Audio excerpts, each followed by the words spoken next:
How's it going, everybody? This is the Uncanny Omar from Near Mint Condition, the home of collected editions, and welcome to your Monday, not your average night where I'm doing live streams unless I'm interviewing somebody. But today it is really special because we are officially kicking off 2025's Marvel Omnibus Reprint poll, but I'm not doing this alone. Joining me is my buddy over here to my left, and that is Crisis with a K. Who are you? Good, everybody. It is Crisis with a K live from New Zealand, and I'm so happy to be here. This is, to me, I say it every year, this is Christmas plus Easter plus Halloween plus Mardi Gras plus my birthday. I love Omnibus poll season, and I'm so happy to be here with these two fine gentlemen, two of the biggest Omnibus nerds that I've ever met in my life. Nerds, okay. Nerds! All right. And the other nerd is... Taylor of Taylor Talks Comics. I had a blast doing the Saturday show for Near Mint Condition. I think I had some new subscribers come to my channel from there, so thank you guys for joining me.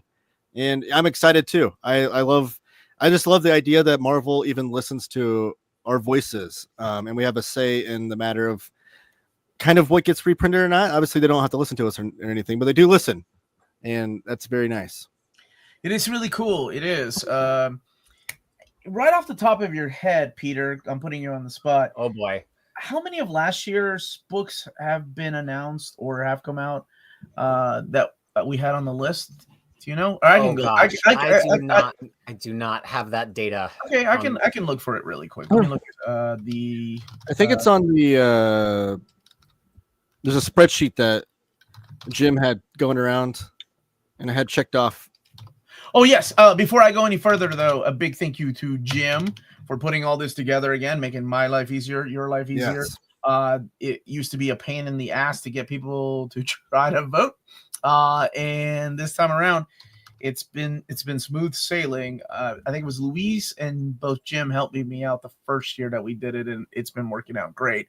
And then James Abel for helping out behind the scenes. And of course, Dom of X for helping out as well. And then Taylor doing the actual slideshow, which we'll be showing here in a little bit. And Peter for just showing his beautiful face on here and talking about these books. And not knowing off the top of his head, I don't know how. But like, how many of the books from last year did we get printed? I mean, I can tell you which ones they were. Bishop's Crossing X-Cutioner song, which, yes, that one is getting reprinted as blue and gold. Tomb of Dracula Omnibus Volume 1, that is coming back to print. Tomb of Dracula Omnibus Volume 2, no, not last year. They slowed down on reprints last year, but this happens from time to time. X-Men Fatal Attractions, yes. Punisher by Remender, just reviewed it this week. Yes. Daredevil by Bendis Omnibus Volume 2, yes. War of the King's Aftermath and Prelude back-to-back, still no. Annihilation Conquest, yes, coming back. Punisher Max Ennis Volume 2. That was in the catalog. I never officially did a video that it was coming out, but for some reason they pulled it out of the catalog, so I did ask them ahead of time. That one's getting a lot of questions on social media. Like almost every other day, it seems like somebody's asking about that one. Because it's never been solicited. Right. It was in the catalog. And then it's gone. If it's out of the catalog, it means it never was.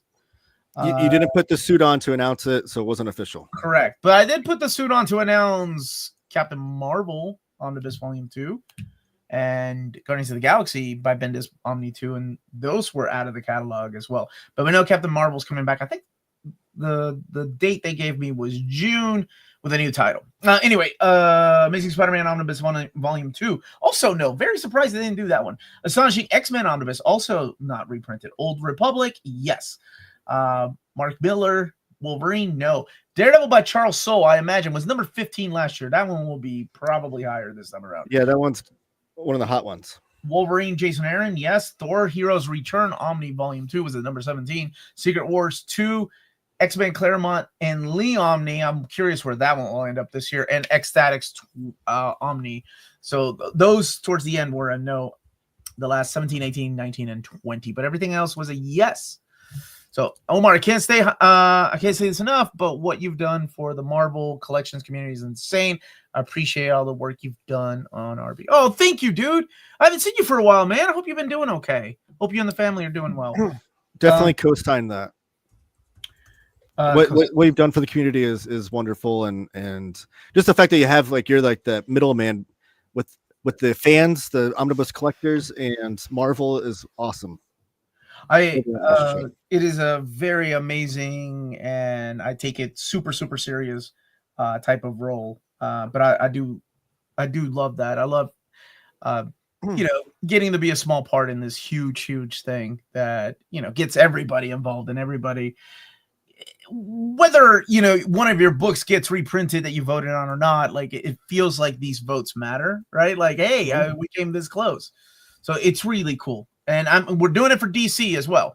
I do have contacts at DC. They may not talk to me as often as Marvel does, but last year they said thank you, and a lot of those books, both from the reprint poll and the Most Wanted, are coming out officially from DC Comics. Yeah, we were talking about that on Saturday morning, about how you never heard officially back from DC. They're like, hey, we're going to reprint these, but Marvel's like, here's the list. Yeah, but they popped up in the catalog. So DC was like, awesome, thank you so much. We'll make sure we get this to the right people. And apparently they did. So it's okay. And how much do I need to bribe for Devil Dino at top? God, I don't know what Devil Dino. Josh, that's a steep hill to climb. I love that book. It's one of my favorite omnibuses I have, but I don't know how many people love that book. Where can we vote? I see that question, Kevin, up a lot. I will let you know. That's why we're doing this live. It is a link I'm going to put in the description of the video, and I'll let you know when to refresh it. And if you're watching this afterwards, I'll let you should be able to just click on it. Yeah, the point of the show is to kick off kind of a celebration of the annual poll, but also while we're going through the slideshow, we want to have you guys put your voices in. If we missed a book or something, we can look it up real fast, add it to the poll before it goes live officially. So it's kind of one of the benefits of doing a show like this. So if there's anything we feel like we missed that's not on the slideshow, by all means, let us know. We can try to put it in there before the poll goes live. And also, I find it's just oh, am I frozen? Gosh darn it. I was like, dude, you have such a poker face. Like, you're getting back. All right, I'll be right back, you loser.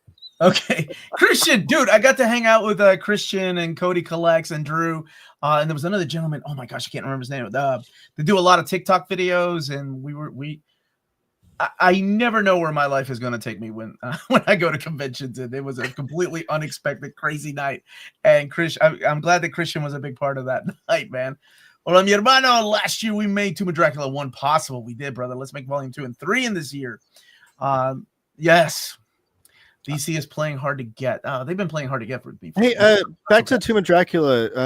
Omar, did you ever get official word or not if those are going to be using the Masterwork files or not? The reprint of volume 1. I want to say usually they do, but I never got the unofficial. Yeah, okay. Like it's. But someone asked that on Saturday, and I wasn't. I've been getting asked that since I announced it. I really don't know.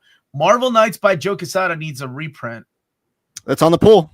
They could call it Daredevil 0. Daredevil 0. But then again, right, just because they're on the poll with the names that they currently have, has any omnibus ever been renamed for a reprint? I know we know that Captain America by Kirby became Captain America Volume 4, but that wasn't technically a reprint. It's got like a couple of extra things that Jack Kirby doesn't, which is I'm trying to think. No, because when I was sent the information about announcing Deadpool and X-Force, I tried and was told no, and then that's when we started talking about future volumes. I was trying to get them to call it X-Force Volume Omnibus Volume. I know, I was kind of shocked that wasn't. I figured that was going to be almost a given, like whenever that does get reprinted, they would relabel it. I think, well, here's the thing, like I think they just wanted it a reprint, and volumes 2 don't sell as volumes 1, where that's where that conversation came from. Like we had a long I understood that as like the original reason why they named it that and named Cable and X-Force that, but I feel like now we're almost in an age where with Conan volume 10 and whatever, like now we're the volume number thing isn't such a scare for Marvel. It still is. That's why the conversation started. I mean, that's fair. Samantha, this is the first time in years that I don't have a clue what to vote for. I've got nearly everything I've wanted. And happy belated birthday to Samantha. It's her birthday in the United States today. It was her birthday in New Zealand. Oh, well, then happy belated birthday. So that means she gets whatever vote she wants, right? That just immediately enters the top 20. That's how it works. Omar, let Chris run the show. Okay, Chris. Chris who? Oh, me. Claremont? Claremont can always run the show. He don't even have to ask. Or you mean Crisis? No, you don't want. That's a madman there. You don't want. Do you think if Chris Claremont voted, do you think he would vote for all of his books at the top, or do you think he would? You goddamn right, Chris Claremont. He's Chris Claremont straight ticket. I didn't know how X-Men humble. books I didn't know out. how humble he Not was. only that, but he would give you a 15-minute speech on why he's voting on each of the books. Oh, I did this over here. This is so good. You know, I'd be curious. I'd be and curious which one. I'd listen to that man talk. I know we're all excited about the poll, but don't forget to smash that like button to help out. That's what you need to do next time you have Claremont on, is have him rank his omnibuses. Yeah. I would love to see which Claremont order ranks he the puts them in. Claremont X-Men omnibuses. That would be amazing. Where's the link to the poll? The link to the poll, I'll let you know when to refresh this video so you could jump down there and vote. Because we gotta go through the list of It'll be after the slideshow. So I promise I will get there, and I promise we're gonna do this together. I think this will be my 5th year begging for Thor Omni Volume 2. The original, Danny? I assume you're an original. Yes, Danny, I'm right there with you. I'm right there with you. Is Planet of the Apes reprint when? Gosh, that one's pretty new. Is that hard to find already? No, it's not. There's no way. But That's not on the list. One day, 10 years from now, people will be asking about that. That's true.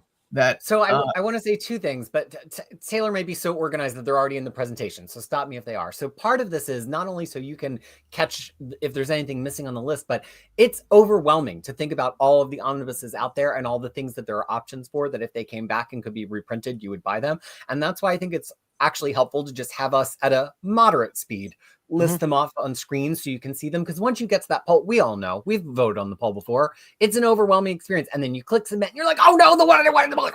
Yeah, because you only get 5 choices. So remember that. This one's only 5. Tiger Eyes, the later this month, is 10. So this is really to help. Yeah, this is to help you shop. We're helping you shop before you get to the store and have the freak out. But then, Taylor, do you talk about at all in the presentation the methodology of what counts as out of print, or should we kind of explain that now? That's not in the presentation, so you can time to explain that would be now. That'd be good. Okay, so I mean, all 3 of us can kind of contribute. This is if there's an omnibus that just came out, it's not on this list. If there's an omnibus that is widely available from direct market sellers, comic book stores, it's not on this list. But there are also a couple little shades. So Omar, we went through kind of multiple steps of checking it, right? So were there any other steps? So, there's different distributors, and that's part of the hard part of doing this list is we have to go through each distributor, and you'll see something on the list here that is probably available at Amazon or even your local comic book store will have. But it doesn't mean that it's out of print officially from the distributor, and all the remaining copies of whatever cheap graphic novels or organic price books or in-stock trades have, once they're gone, and that's it. No Marvel versus DC, because that was a Marvel. It was a Marvel book that was printed by DC, so that will be in the DC poll. Although they did say that was a kind of one and done deal, but whatever.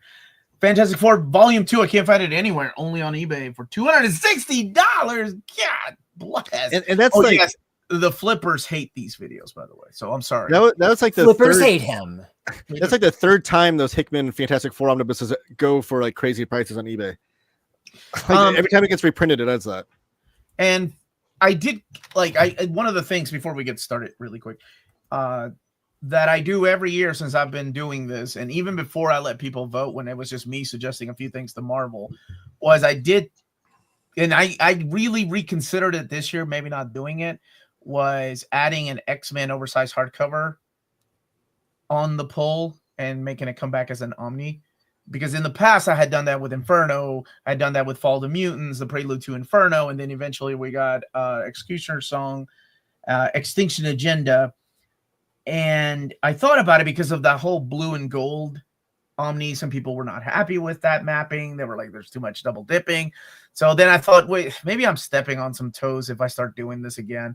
Because if I put another OHC in there for people to vote on, and what if Marvel was already considering doing something? But then I let my Patreons vote for it, and I think it was 94% of them said yes, because I think, and I don't speak for everybody, but they said that it was, no, I want it now, and if something else comes later, then I'll just get it later. It's up to me. Or maybe that's a signal for something else to come later. I mean, it's not like we got a straight up reprint of Bishop's Crossing combined. No, they did something that created something Extinction new. Agenda. The same thing with Extinction Agenda. They did something new.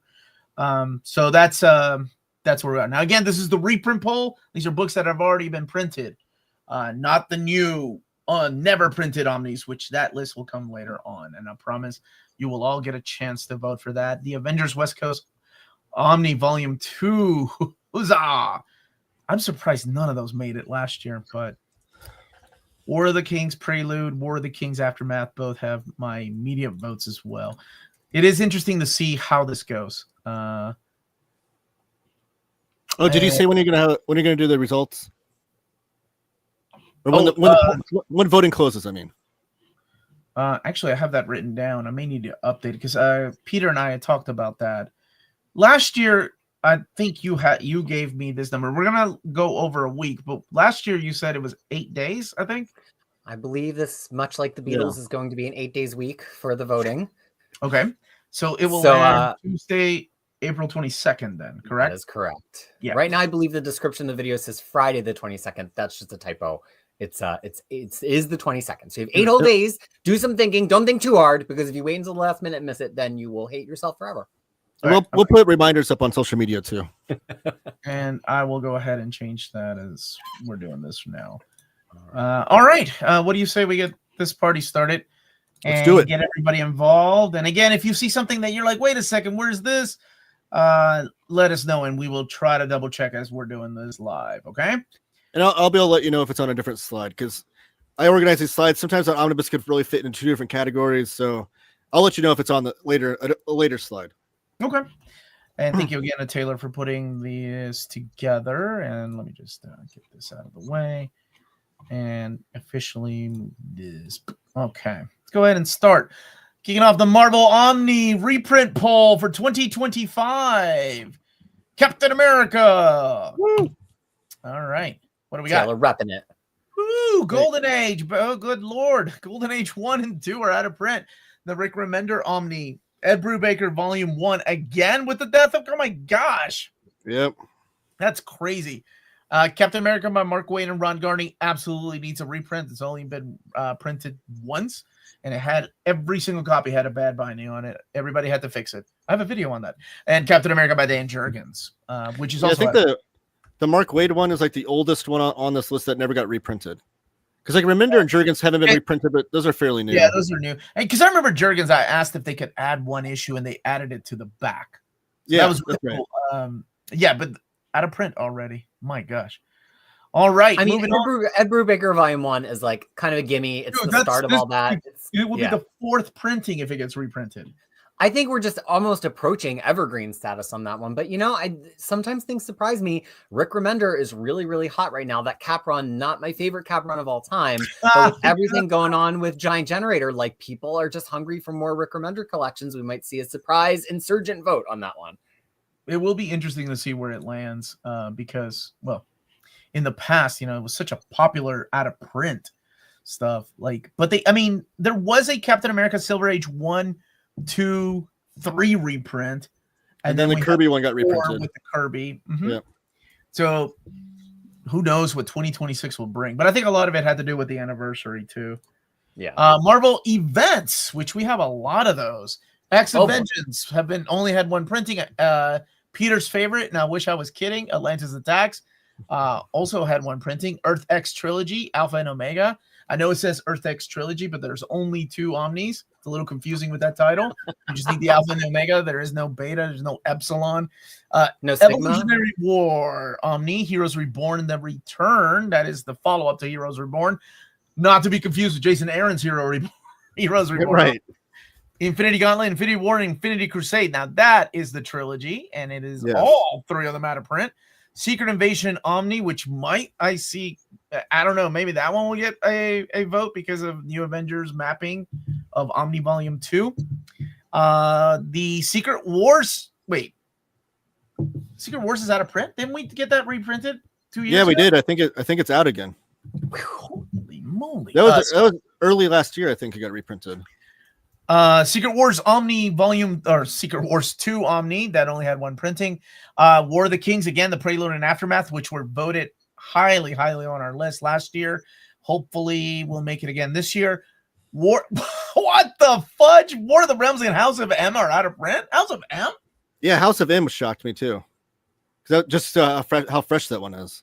That is, I feel the same way about that Peter does with Ed Brubaker's Captain America. I don't like that story at all, but I know a lot of people love it.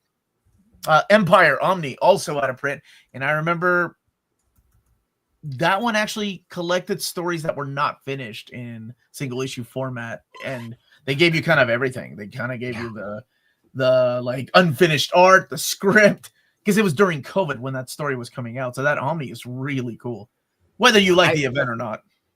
I look at this one and I just see a lot of likely votes. I mean, of course, the Infinity books, always popular, will eternally be popular. You know, with MCU doing a little movie called Secret Wars at some point, you have to think that both of those Secret Wars ones are going to be popular votes for people to get acquainted with Battle World. But then you never know. I mean, like, Thor is always hot. War of Kings, Cosmic is always hot. I think there's a lot of possibilities on this one for votes. And honestly, some of my personal votes are on this, although I will not disclose. I do not want to influence the vote, but there's at least one of my votes on this one. Yo, what's up, Animal? How's it going, dude? No, hey, he's a big X-Men guy, and he's War of the Kings prelude. I like that. Although that does have X-Men stories, though, because of Vulcan. And that's the one with Ed Brubaker's Deadly Genesis, too. That's in there. Yeah. Voting hasn't been officially opened yet. It's during. I promise we are going live on this video, and we're gonna wait to start and kind of give you a hint as to what some of the results are as people are voting live. It's a lot of fun. Yeah, the Infinity Gauntlet Omnibus is so out of print that even the Starlin and Hickman Infinity Omnibus is out of print as well. Did you put that on there? The Hickman Starlin Infinity Omnibus, that's a weird mashup. Yeah. Is it on the list? Yeah, that's on the list. Yeah. I can't believe y'all made that go out of print. I think because what happened was Infinity Gauntlet went out of print and had been out of print for a couple of years, and then Marvel made this new, really weird Omni that was Infinity, which had the Infinity event on Hickman's Avengers and New Avengers, and it had the classic Infinity Gauntlet, and that was the only way to get Infinity Gauntlet, right? In an oversized format. A lot of people bought it up. But that's, honestly, Marvel has done a hell of a job collecting most of their, I want to say like 92% of their events are collected in Omni format. I mean, few exceptions like Fear itself and of course Civil War. Maximum Security. But they're in the habit now of like with modern I'll give you that. I actually want a Maximum Security Omni. That would be a cool one. Now it's almost like 1 year after the event happens, it's an omnibus, like it's omnibus. Like they're in the habit of doing modern stuff too. They're a lot better than what they used to be. Like the Fear itself Omni, because I hate that event too, but the only reason I would get it is to get like if they collected the Fearless series in there. Much love. That one had so many tie-ins, but they figured out a way to do it with House of M, so maybe they'll figure out a way. But yeah, I think it's really cool that the market has kind of shown that like this Omni, all of us Omni lovers have grown so much that they know they can always put out an event omnibus the year after and it will usually sell out within 12 months. That's pretty cool that we support that now. It was never guaranteed. It used to just be an oversized hardcover. Now we get Omnis. Yeah. Alfred, ¿cómo estás, mi hermano? Peter, this is something I get asked often. A proper map Civil War Omni series. Have you ever thought about that, Nightmare? You need to have a Map My War show. Map My Civil War. I think about how I would map it. If I worked at Marvel and they gave me the task, map this in a proper reading order. Well, it's going to be on the Tiger Eyes poll, which opens in a couple of weeks for the never existing Omnis. And I think the temptation there is to try to like perfectly map it, but we got to just leave it loose because everybody wants a different thing. And the thing we'll get is the thing that Marvel gives us. But, one way to do it would be put the core of Civil War, the stuff that really influences the main story in one book, and then do a Civil War companion. That would be solution number 1. And then solution number 2 would just be break it into 2 parts and do Civil War Volume 1 and Civil War Volume 2. That would be weird because they've done the multiple volumes for Battle World, but I cannot think of an event omnibus where Marvel has split up the actual event between 2 omnibuses. That would be breaking new ground. Yeah, but either way, it's going to be 2. No, you couldn't split up those issues to put in. If you wanted in perfect reading order, you would. If I wanted in perfect reading order, I go get the single issues. All right, you savage. It would still make no sense. What do you like? Epic collections now too? Who is this on the show? I'm just saying. It's not Not everything could fit. I mean, what the hell would I put Heroes for Hire in between issues of Civil War, or Wolverine getting regenerated from a single cell, like in between issues 4 and 5 of Civil War? Who the hell wants to stop reading Civil War to read that? I don't even like the damn story. And I'm arguing for it. Omar sheds a tear for every Bendis reprint. Seriously, though, how many books will Marvel even reprint this time? Well, I'm giving them the entire list. What they reprint is up to them. Don't give them any ideas. Well, and I think before we keep going, although, did you just skip a whole section? There was a thing? No, I went back to this. Okay. Just say that. Okay. Just to say that, Marvel has a lot of means to do market research. They get to see how things get, demanded, how quickly they ship from distributors, reprints and things. But with omnibuses, it's tricky because once they go out of print, Marvel, they kind of have their network of people in shops and things to talk to them. And they could, I guess, go on eBay and look at prices if they were crazy people. But eBay prices are... Do you want me to tell you? No, because they're unnaturally inflated, right? We know as soon as something leaves the shelves, people will list things for like $1,000. That's not what they really sell for necessarily. No. Well, so maybe. This is like real data from a cross section of the nerds who love this stuff, and so it's so I'll be unlike any other data out there. I'll be honest with you. When I had a phone call the very first time with David, it was these books have, people are demanding these books like Daredevil by Bendis and Annihilation. And I asked, how do you all know what to reprint? And I swear it was, there's a guy that used to work for me, and he kind of texts me from time to time, like, hey, this book is going for a lot of money on eBay. And that was I thought they just consulted the bones. That was the system, though, right? That was the system, which kind of works in a way, right? It's like you look, but it would always be, as you all know, who have been collecting Omnis for a long time, it would always be the same Omnis being reprinted. It would be Uncanny X-Men. It would be New X-Men. It was never things like Annihilation or Daredevil by Bendis, which to me were like no-brainers.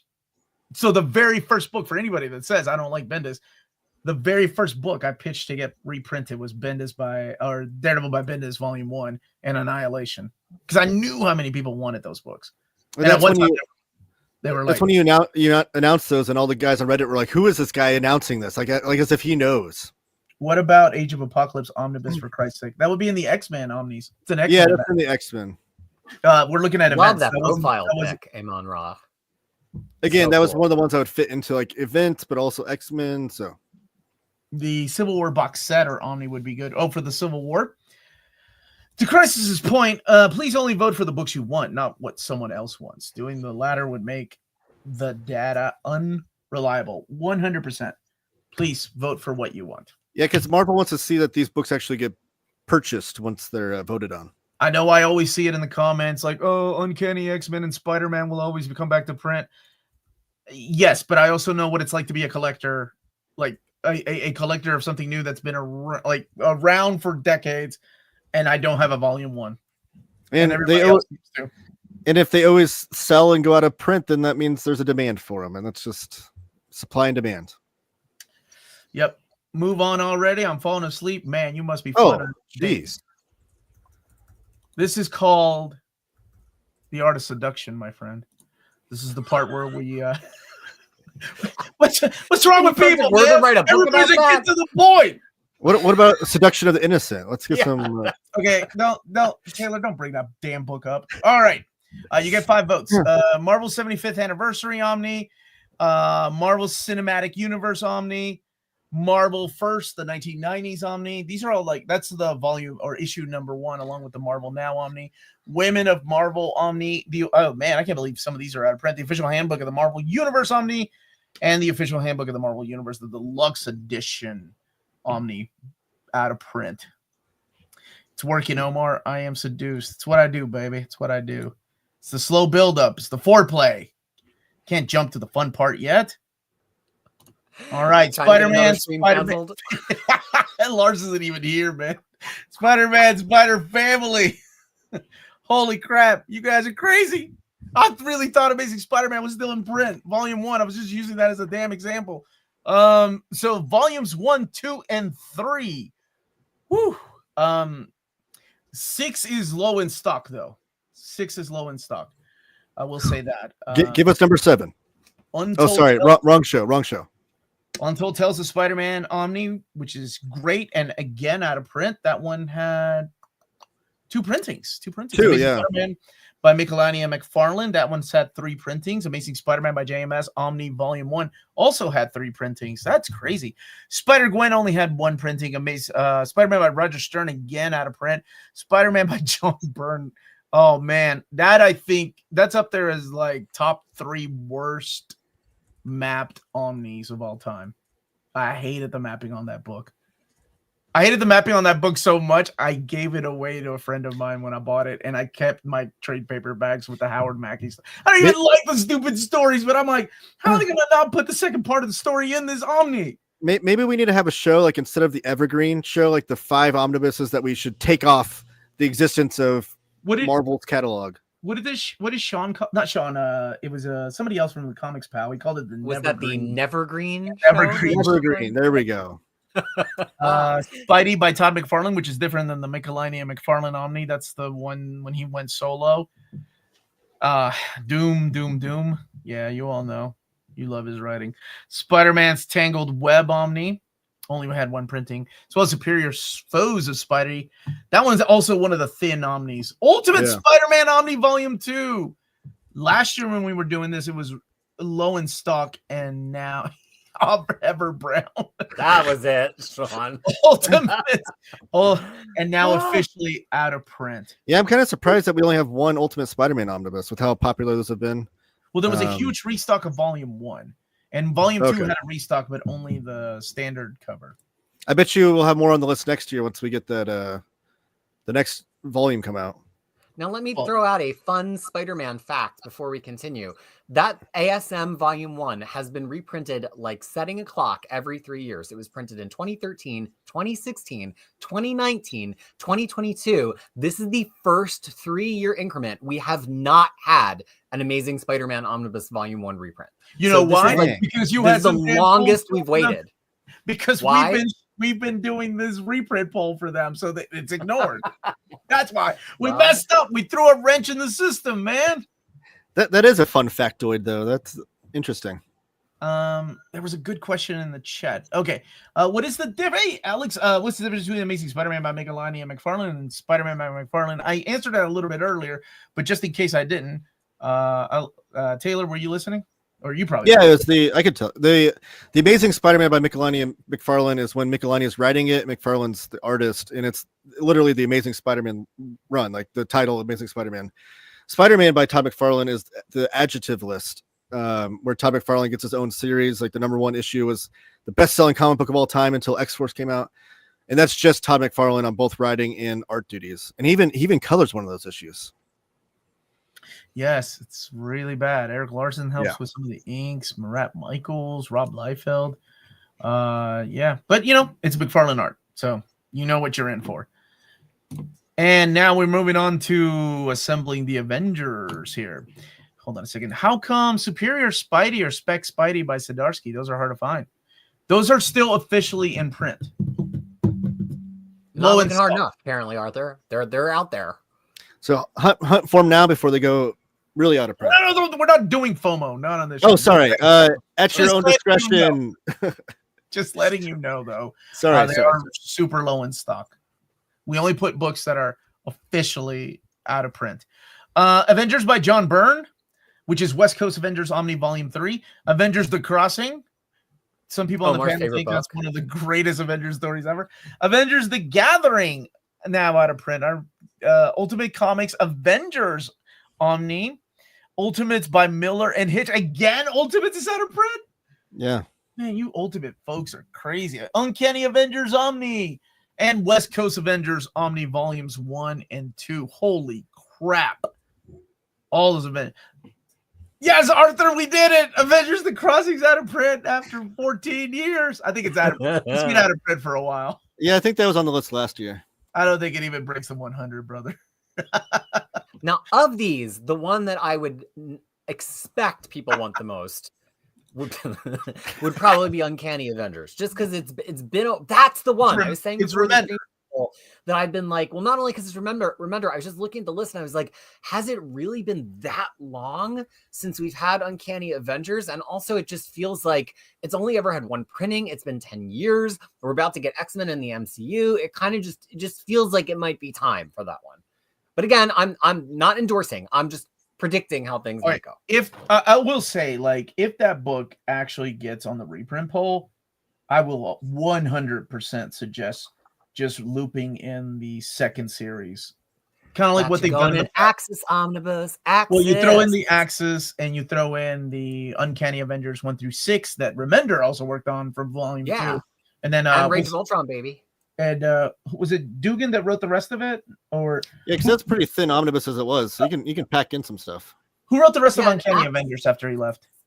Well, it starts in a new volume, and oh, that's right. Okay, so Axis. People forget Axis was just going to be the next arc. Like that series ended on 25, but originally Axis was just going to be issues 26 to 32, but they made it into an event. So, and that's why there's that one weird disconnected extra Uncanny Avengers 2015 1 through 5 that sits all by itself alone at lunch, because really that was just going to be the next arc after Axis, but Axis like broke the volume, so they had to start a new volume. Sounds like you're mapping, Omar. It almost feels to me like you're mapping right now, though. I constantly map, dude. I don't ever stop. An interesting note about West Coast Avengers. Not that they're tied together, but it is interesting to me sometimes when like the same material will be out of print in both Epic and Omnibus. I know on the Epic poll, there's only one volume of West Coast Avengers that was on that poll, but now we have like all three, because I know, like Omar said, Avengers by John Byrne's kind of ostensibly volume 3 of West Coast Avengers. All three of them are on here, so interesting. Correct. All right, let's move on. Number 1, reprinting the Crossing. Warren, I'll know your ass had created 100 different accounts to vote if that's the case. The Symbiotes or Symbiotes, whatever the hell the movies call them. All right. Carnage makes sense. Absolute Carnage. I think it's my age when I think, oh, this is still new. Spider-Man versus Venom, which is really Venomnibus Volume 0, and then Venomnibus Volumes 1, 2, and 3 officially out of print. Ooh.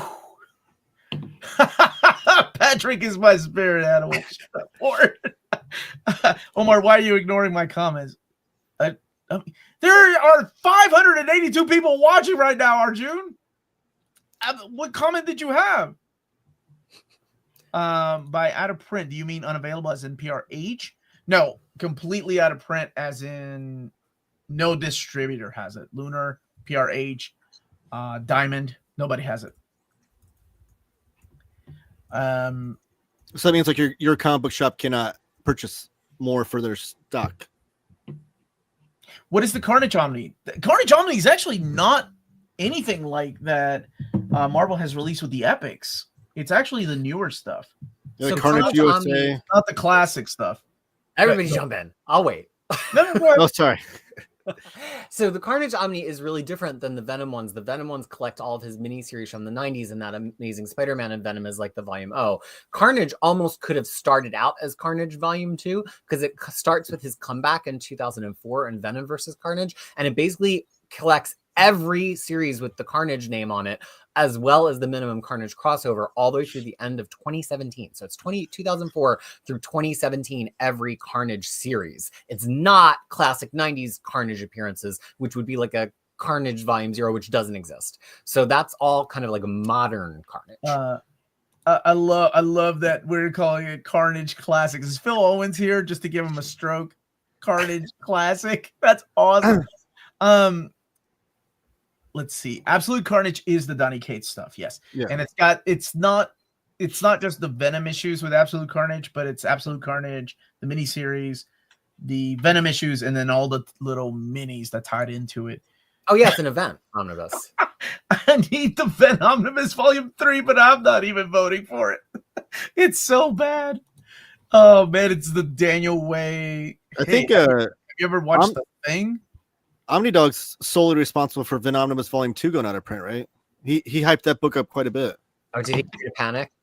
No, I made him buy it and then sell it.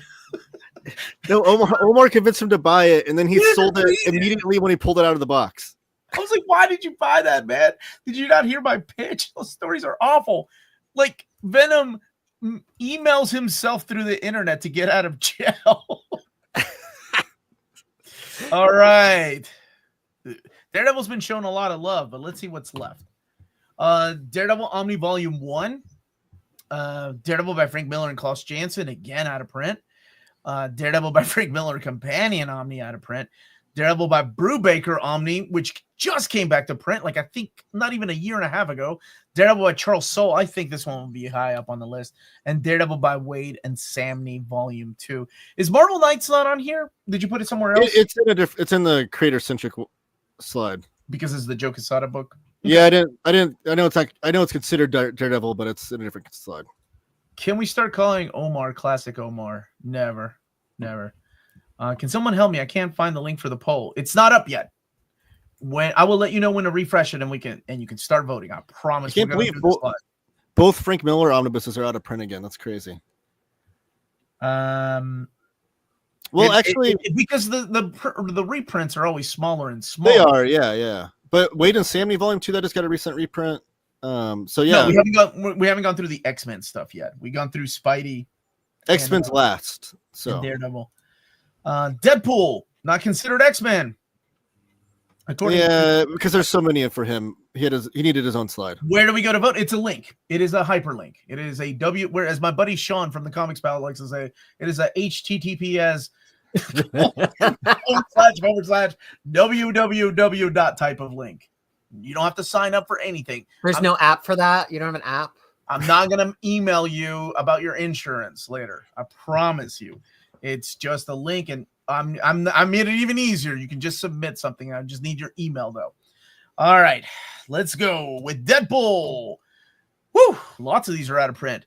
The Deadpool Beginnings Omni, the Deadpool by Daniel Way 1 and 2, Deadpool by Joe Kelly, Deadpool by Poussin and Dugan, Deadpool Classic, the Deadpool Minibus 0, 2, and 3, Deadpool and Company Omni, and Deadpool and Cable Omni, again out of print. Yeah. Woo! My goodness. This is crazy. Do I have to input my credit card? I need your social security number, your blood type, and your credit card. Yes. Do you work for Geico? I think I would be making more money if I did. Thank you, Omar and crew, for building relationships that let us have the say in what gets pubbed. It's easy to forget how amazing this is. Thank you, Em. I really appreciate that. Sometimes it is frustrating when I do forget how wonderful this is. Just joining now. I've missed the X-Men section. No, you have not. I love that. We're waiting for you, One Wheel Tracks. Is that your buddy? That is your buddy, right? That is my buddy, yeah. Okay, that's what I thought. I'm not sure. Just built the Lego X-Men. Why am I whispering like no one can hear me? No, he's not my buddy. Oh, yes, of course he's my buddy. Okay. Doctor Strange is an interesting. Doctor Strange is an interesting one. I had to actually make a whole new slide for this. Last year, there's only one book from Doctor Strange, so I had to make a whole new slide for him because there's actually 4 or 5. 4. Okay, Doctor Strange, Omni, Volume 2, Sorcerer Supreme, Volume 1 and 2. That's the 90s stuff, and then Doctor Strange by Aaron M. Bacalo. I think that's the one that kicked off the Doctor Strange announcements for me when the Mom movie came out, because then they started doing other Doctor Strange books. Okay. Yeah, because I think that's when. What was the one that was out of print last year? I think it was one of the Sorcerer Supreme ones. I think it's Volume 1 or 2. Now, the thing that really interests me is, are people going to be hungry for having those Sorcerer Supremes back now that we've pushed into the Bronze Age with that new one, Master of the Mystic Arts? Or are people just going to be like happy to have finally started the Bronze Age? Because those two are very slim volumes, Sorcerer Supreme and 1 and 2. So I'm just always interested to see what people's kind of behavior is on Silver Age ones once we get further and they can have Bronze Age or 80s. I wonder what the appetite remains for Silver Age. What is the reception for Aaron's run? I have a trade for this. It has great artwork. It has beautiful artwork. I agree with that. And it's okay. Doctor Strange gets an axe. And, you know, it is completely like new reader friendly, though. I will say that. And the thing I'll say too is that I talk about this a lot, is that Doctor Strange magic in the Marvel universe is complicated because if you make it look like the magician can do everything, there's no drama. There's got to be some kind of rules or structure or limit. And Aaron really comes to the table thinking about that. He's not trying to make Doctor Strange weak, but he's trying to say there's limits to what he can do. There are other tools that he needs. There's problems with magic. And I think that's why it's such a fun run and it's easy to pick up as a new Doctor Strange fan because it doesn't expect you to know any rules and it's establishing what the limits are. So it feels like there's still ways he can fail. Peter, you're a bastard. You're making fun of Taylor's. Oh, sorry. Behind his back. I see everything, Peter. There's a typo on the Daredevil one too. That's 3 strikes for me so far on typos. Wow. I'm gonna take a strike away because you ratted yourself out. Never do that. Never do that. Fantastic Four.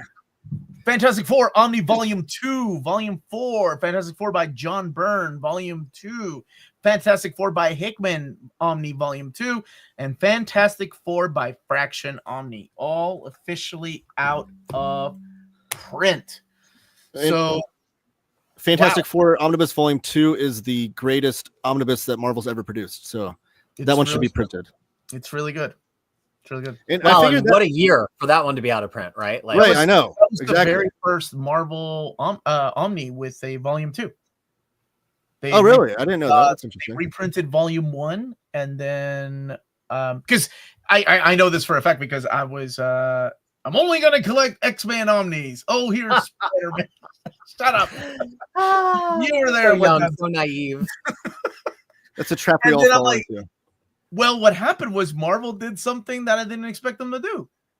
They reprinted Volume 1 of the Fantastic Four Omni with a brand new Marvel logo because the original one had the red on white. Yeah. This is now the white on red, like all the other Omnis, right? And I thought, well, if they're reprinting that, I missed it the first time, so it makes sense that I buy it now. Which makes no sense with I'm only getting X-Men, but anyway. Oh, man. That is crazy. Golden Age. You guys just want to skip this one? Peter? No. We have the prohibitive expert with us right now. The resident Golden Age reader here. Talk to me, Taylor. What's out of print? This one's interesting because there's 4 of those timely greatest volumes. The only one that's not out of print is the Simon and Kirby one. I assume that one got a larger print size because it's Simon and Kirby and it's Captain America centric and things. Hold on one second. Fantastic Four Omni's out of print. Can we? I'm gonna double check really quick. Okay. But also to add to that, we did see earlier that the Golden Age Captain America volumes 1 and 2 are both out of print. So it's kind of those double dip a little bit, but they're not exactly the same material, so they're different books. But these are all great too. I have to say, as a fan of Golden Age comics, the Submariner by Bill Everett ones, both those are really, really fun.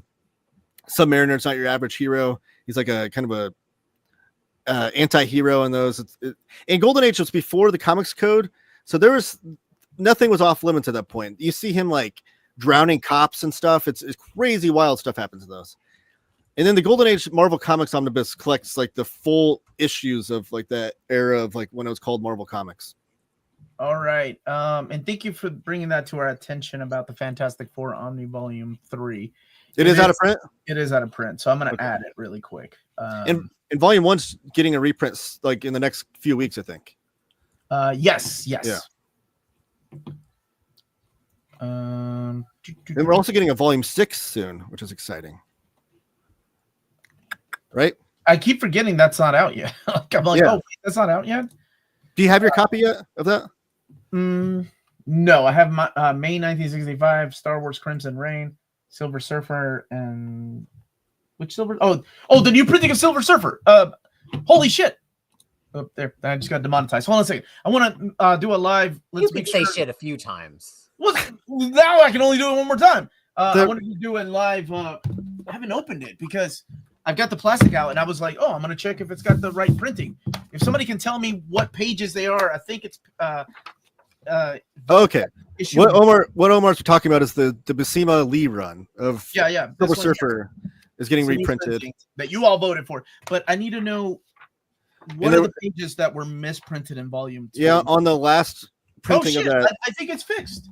This is it, isn't it? Well, they fixed it. Didn't they do a restock with a fix?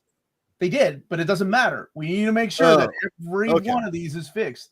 I think this is, if somebody has it handy, Ryan, grow up. Unless it is page 69. Then don't grow up.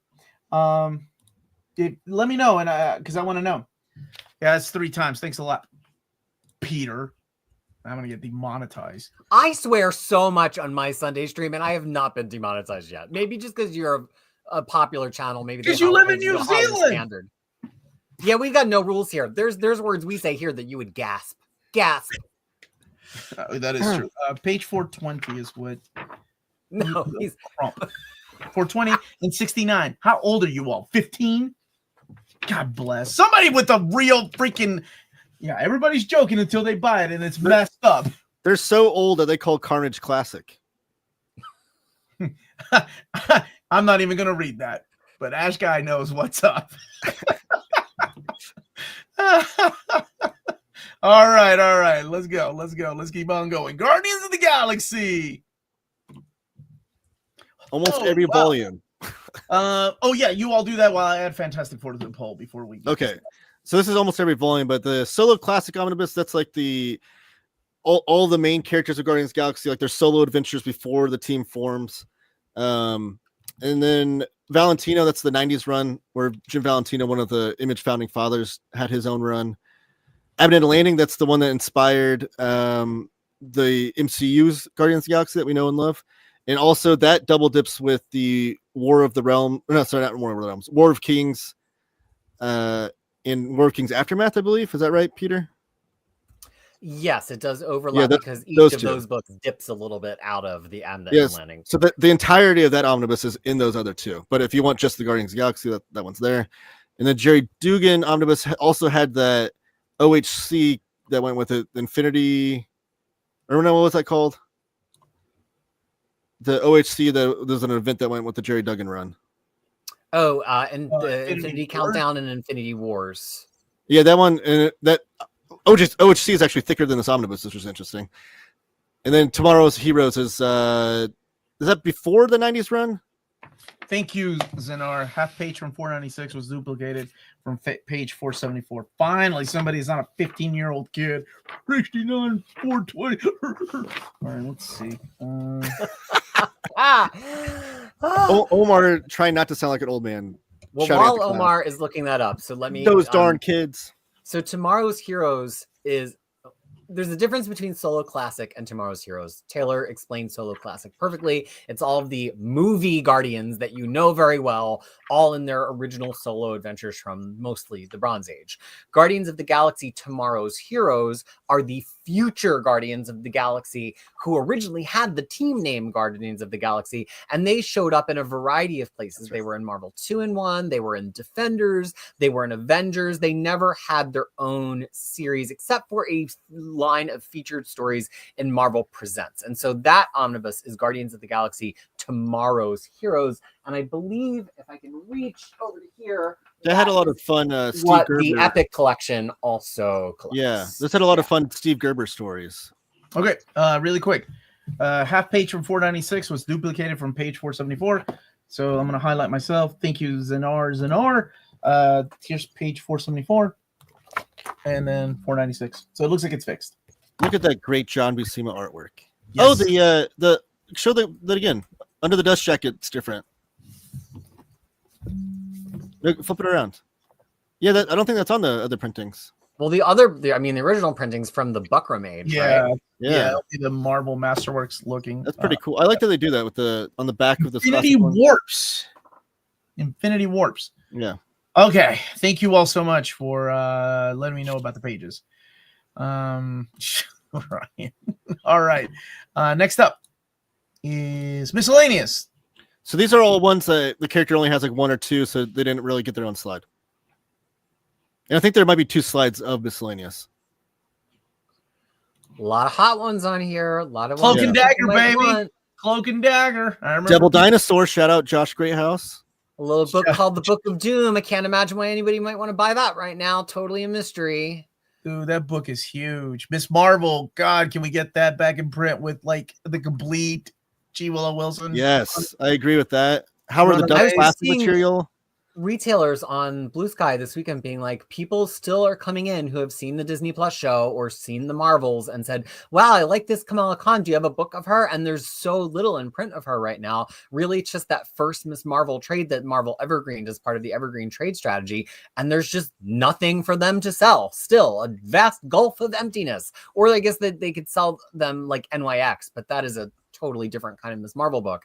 It's really shocking that Marvel doesn't see a market for that Kamala Khan omnibus to come back, but maybe we can tell them there is one. They should. That's the perfect gateway run for younger readers. Yeah, my daughter read it. It was her first Marvel Omni she read. So I have a special place in my heart for that book. Like, she loved it. And that's when she asked me, she's like, is there any more? And I was like, only an inferior trade paperback format. And then I bought the OHCs, so she got to read the rest of it. Namor from John Byrne and Jay Lee. And Sensational She-Hulk. That's one that I see often get asked about. Shield, the complete classic collection. Squadron Supreme classic. Is that the Squadron Supreme expanded one? Or yeah, I think we nixed the original just to assume this is a better print. Same thing with the Eternals. We nixed the old version with the complete saga. Okay, good deal. And Thunderbolts Omni Volume 1, which I seriously doubt they'll reprint that one. They were not happy with the sales of the Thunderbolts. Oh, really? Yeah. Why'd they keep pumping them out then? They pumped out like multiple volumes. They won't anymore. Oh. And believe me, I'm trying for the missing gap. Alias, that's a Max book. Miss Marvel, Hero Reborn. That's a classic Miss Marvel stuff. Yeah, the Kirby Complete War and Romance. That one is a great book. And I have to say, anybody that's been wanting Sergeant Fury and his Howling Commandos omnibus, that kind of is the closest thing we've had to it, because it includes like 18 of the first 20 issues of Sergeant Fury in that book. And some really gorgeous artwork too, like the women. I mean, did Jack Kirby do anything else besides gorgeous artwork? Sure. Okay. And Hellstorm by Warren Ellis. Heroes Reborn. So you didn't put that with the Heroes Reborn Return? Yeah, I guess I should have put that on the other slide. Okay, yeah, just making sure it wasn't lost. New Warriors out of print. Way to go, everybody that likes New Warriors and has it. Ultimate Marvel Omni. Peter, what is that? That's an Everbrown omnibus, or Never Brown. So that Ultimate Marvel Omni, it's such a weird, if it's the one I'm thinking of, it's like just the first arc of all four Ultimate titles. It's Ultimate Spider-Man 1 to 7, Ultimate X-Men 1 to 6, Ultimates 1 to 6, and Ultimates Fantastic Four. That used to be much more attractive because there were no omnibus lines for Ultimate X-Men and Ultimate Fantastic Four. So there was some desperate hope that it might continue to get printed anthology style, one arc at a time. Now that all four of those lines have their own omnibus lines, it just doesn't really feel that important. But if you think it's important, you can vote for it. It's only slightly better than the Marvel Now omnibus as far as content. And what if the original Marvel series, Omni Volume 1, and Young Avengers by Gillen and McKelvey, which is a freaking awesome series. Hulk. Incredible Hulk by Peter David, Omni Volume 1 and 3 are out of print. Hulk by Loban McGinnis it has a special place in my heart, not because it's any good. Do you want to explain that? let me finish. That was almost the end of your relationship with David Gabriel. It was the very first Marvel Omni that they sent me, and at the time I didn't know if any of it was real. I didn't know if somebody was messing around with me online, pretending to be the senior vice president of sales and marketing at Marvel, and I'm like, well, I can take a shot and see what happens. But yeah, it was pretty cool. So that definitely has a special place in my heart. And then Planet Hulk is out of print again, huh? Dogs of War is a oversized hardcover, but I guess it could come back as an omni. Do you all want to add that? I mean, you do for X-Men. I do it for X-Men, but I don't know, sometimes I ask. I mean, we have it. There's other. I guess the question is, are there other things that can be mapped into it? And as I asked that question, you're right. Supposed to know. You're right. And then that steps on. I don't want to step on their toes too much. And maybe next year. Yeah, maybe I might think about it. Side question: Cena or Cody? I'm gonna vote Cena because I want to see him win the 17th. Does that answer for Cody, and just because Taylor voted for Cena. Peter, we gotta go for the guy that stars in a comic book show, right? Yeah, and Peacemaker is coming back like this year, right? Like later this year, season 2. Yeah.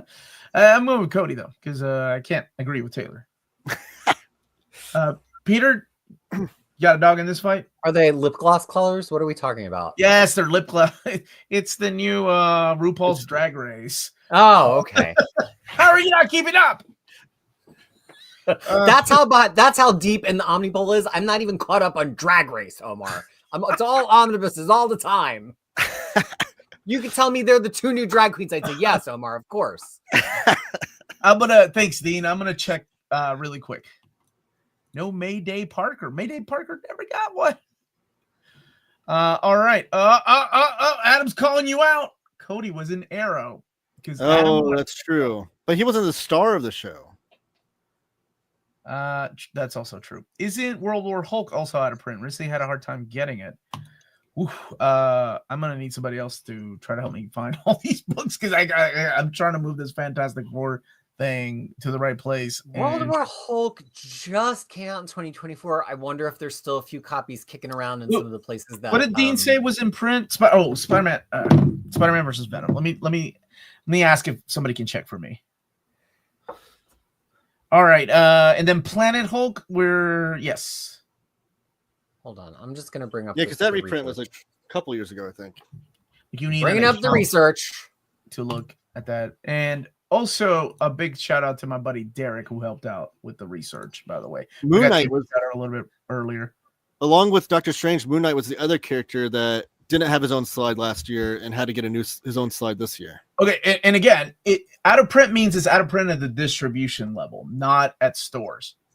That is different. So yeah, because I was saying the CGN, you're going to see stuff in here that Amazon will have. You're going to see stuff in here that in stock trades will probably have. Hell, you might even find stuff at Ollie's. But if it's officially out of print in the distribution level, then that's why it's in here. Now, Werewolf Hulk is in stock. Must have been trying at a bad time. Okay, so we're good on that. All right. Let's move on to Moon Knight, and you guys take it away while I move this thing over and I check with. So Moon Knight's got a lot of omnibus love. We have almost every Moon Knight run in Spidey versus Venom has been out of print for 6 months. Okay, I just had somebody check all 3 places. Okay, awesome. So we got Moon Knight Omnibus Volume 2. That's a classic material. Then we have the Houston Benson. Wait, the McKay one's out? What's that? McKay's out of print already? It was on the poll. I assumed the researchers would know, but so 3 of these.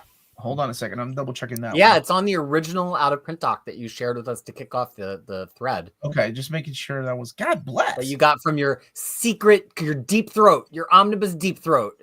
Hey, maybe that bodes well for McKay's upcoming Doctor Strange omnibus. That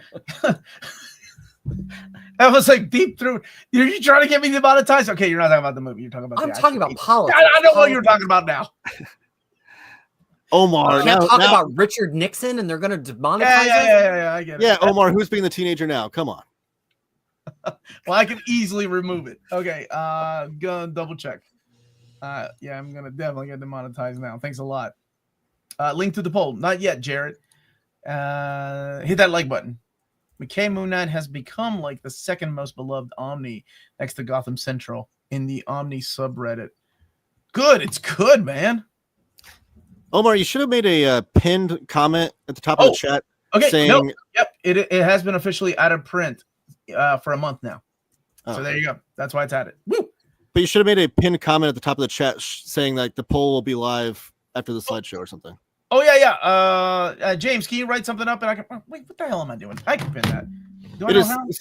You're famously great at multitasking. You're getting that question a lot, so I figured that would kind of help alleviate that. Thank you. I don't even know I could do that. So Taylor, Thor, huh?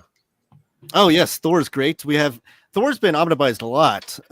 Almost his entire modern run has been, and that's starting with the Heroes Return. So last year, I think Omar said Heroes Return Volume 2 did fairly well in the poll. Now Volume 1 is out of print as well. Omnibus Volume 2 will be my number one pick, just to let everybody know. That's the classic Kirby run, along with Volume 3. And then the Matt Fraction Omnibus is also out of print. The Matt Fraction Omni that just came out? That's crazy. Yeah. Yeah, before even Jason Aaron's hit this list, which could have been a different print run, whatever, but still was kind of surprising. Okay, hold on. So we have two Jack Kirby volumes on the top there. The Heroes Return stuff is like the later 90s era when he comes back after Liefeld and Lee took over part of the Marvel universe through Image. And that Heroes Return Omnibus, was that Jurgens and JRJR? Yeah. Mm-hmm. And then Hubert, Stuart Eminem. He was teamed up with a lot of great artists. I forgot I'm moving this Fantastic Four into God. I mean, I think Thor in general is one of the characters that has never really had a bad artist on him ever. People didn't like what's his name? Don't say Jack. The guy that drew like Frazetta in the 90s. That's wild. You and I agree with that one. I think that's wild that people didn't like that. I think he's freaking amazing. I love that guy. I think it was because it was different. I think there's a lot of discourse when an artist does something different. People like a house style with Marvel DC. People weren't ready. One thing to note, I don't think, Taylor, you said it on that Thor side, is we did not add the original Straczynski omnibus, because that is one of those few omnibuses that has been fully swallowed by another omnibus. So that Straczynski Thor omnibus is now part of the Gillen Straczynski Thor, which at this point is still in print and just came out at the beginning of last year. Yeah, any of those omnibuses that have been expanded, like Captain Britain, the Thor JMS run, Eternals, we completely nixed the old version, thinking that Marvel would probably never bother reprinting the older, more not as great. Yeah, you wouldn't want the inferior, smaller. Inferior, that's the word I was thinking of, yes. Okay. I don't know if John is here, but here we go with Iron Man by Michelini Layton and John Romita Jr., Iron Man by Kurt Busiek and Sean Chen, Iron Man, The Mask in the Iron Man Omni, and Tony Stark, Iron Man by Dan Slott Omni. This is 80% of all the Iron Man Omnis out of print. Well, those first three choices were all in the poll last year. The only one that added to this year was the Dan Slott one. How did he get that mask in there? You ask Joe Quesada that. Okay, the mask in the Iron Man. One time editor-in-chief at Marvel Comics. Okay, busy at work. Thank you, John. Have to catch stream later. If you have a free pick, go ahead with Iron Man by Michelini Layton. Great timing, John. Great timing. Sorry, I meant Mighty Thor Volume 2 and 2. The Mask in the Iron Man. Quit making fun of Joe Quesada's awesome title. Keep that on the shelves. God bless. What about Matt Fraction run on Iron Man? It's never been released in Omni format, believe it or not.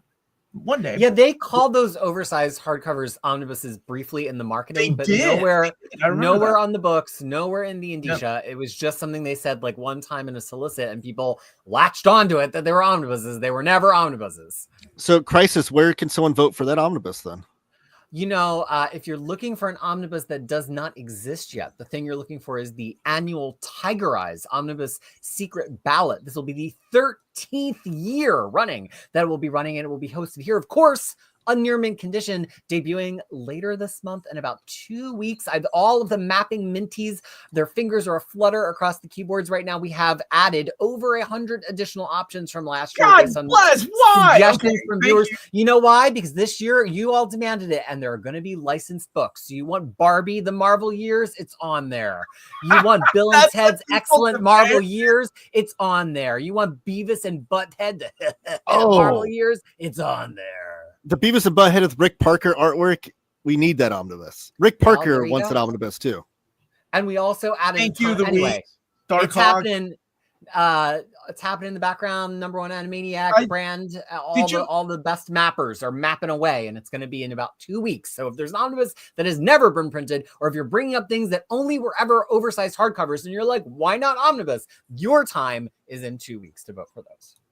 Hey, Omar, in the Epic poll, I voted for The Enemy Within and Duel of Iron. Are you able to check where those two place on the reprint poll? Oh goodness. Well, Mike, if you give me a little bit and remind me a little later, I promise. Right now, I'm trying to do 3 things at once. Now 4 things at once because I was about to say something to Peter, and now I'm back to 3 things at once because I can't remember what I was about to say. The hamster fell off the wheel.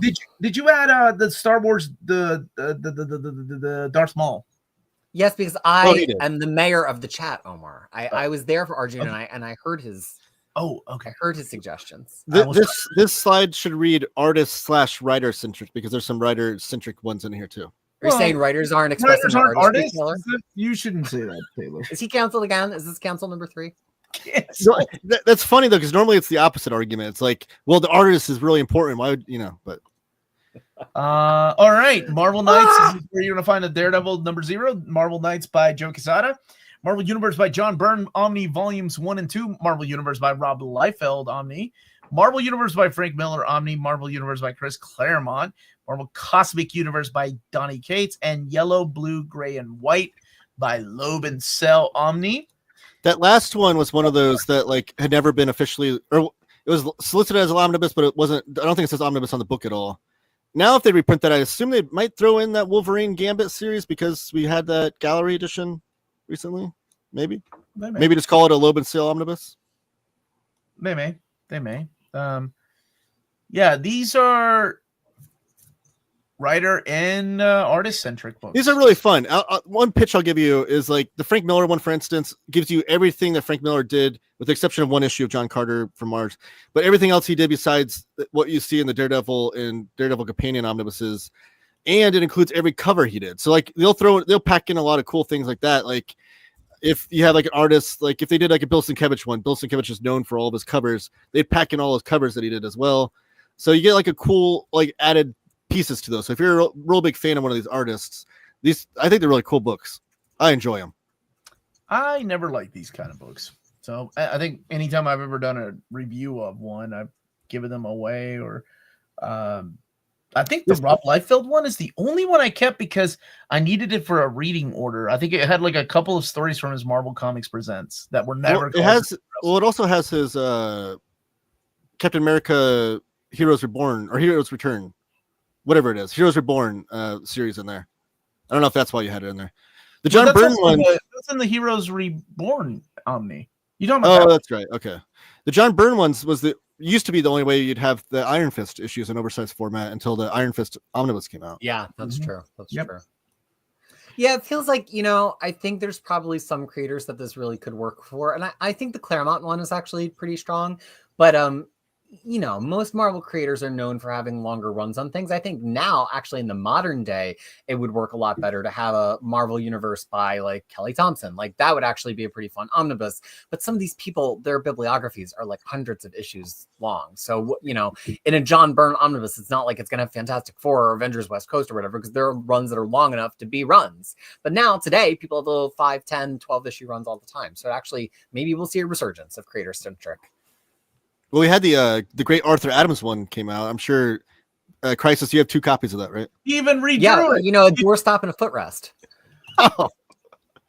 Are we allowed to insult amazing legendary artists like that? That's how you get canceled, you freaking monster. All right. But not demonetized. Yeah, you're still going to get your money, but you canceled. Licensed properties, Aliens, the Original Years Omni, Volume 2. Muppets Omni, Muppet Babies Omni, Oz Omni, and the Savage Avengers by Jerry. Savage Avengers is kind of I put it here because it has Conan in it, but we know that they've reprinted it since then. So yeah, that's why it's on the slide. Now, if I can make a pitch for 2 on here, that Muppets omnibus, my kid Crisis has had that since she was like 2 and didn't even know what the Muppets were. Now she's very acquainted with the Muppets. She still reads it all the time. It's so funny. It's Robert Landridge, and there's so many like 2 and 4 page just quick bits. Pigs in space, like so many little Muppet bits. If you love old Muppet Show, it's just a whole book of Muppet Show bits. And Oz is just, I kind of kicked myself that I didn't buy that when it was super clearance back in the day. It's just such a fun, lovely adaptation of Oz in an omnibus format by a superstar artist. Like that one really, really is a fun one to have on your shelf if you've got kids or if you really love the Wizard of Oz. And Muppet Babies has Marie Severin artwork in it, so that's like really fun to see her cartooning. And then I totally share what you said about Muppets. Roger Langridge is an amazing cartoonist. Omar even And had him a on the Kiwi, one. New Zealand alert, New Zealand alert. Yes, New Zealander. He's just an awesome cartoonist, and he totally, just as Crisis said, like totally encompasses everything you love about the Muppet Show. And then Aliens Volume 2, I think, is a hot one that people want as well.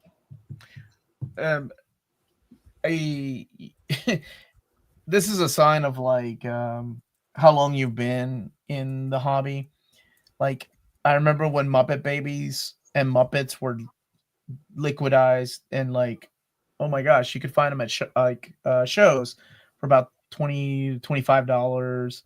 But I think the Oz Omni about 6 years ago on the channel, maybe it was 7 years ago now, Amanda and I swear that we did an Ollie's run, and we made a video out of it, and it has become kind of a love-hate relationship with that video. I loved how well it performed. I hated that I can't go to Ollie's anymore because everybody and their mother now goes to Ollie's and searches for Omnis because of that stupid-ass video.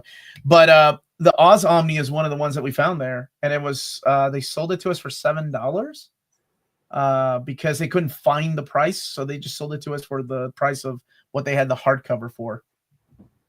And that officially was the cheapest. That beats out my Amazon glitch of 2010. That's the cheapest Omni I've ever bought. I would say with Wicked doing so well and Wicked 2 coming out, this might be a good time for Marvel to reprint that. Yeah, and I think that one is also like it's public domain now, if I'm not mistaken. Yeah, I gave away my secret stash, man, and that's what happens. Comes and bites. I think we had questions. I think we left it off the poll last year because we had questions about it, but then we added it this year. I don't know. Punisher, baby. All right. Wait. I got to ask one question that you're going to all be angry at me for asking, but it's from the chat. I'm them of the people. So if we're putting Savage Avengers on here because it has Conan, even though we know the Conan license is now with Titan and it's not guaranteed that Marvel could ever do such a thing again, why would we not put Master of Kung Fu and Deadly Hands of Kung Fu on here? Because that was a one-time, like they officially said that was a one-time print run.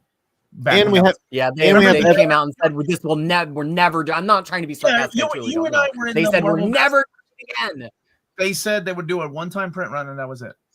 And we have evidence of Marvel reprinting the Savage Avengers material after that license was up. So yeah, we have two trade. That's a good point because that's what got the trades. So there you go, chat.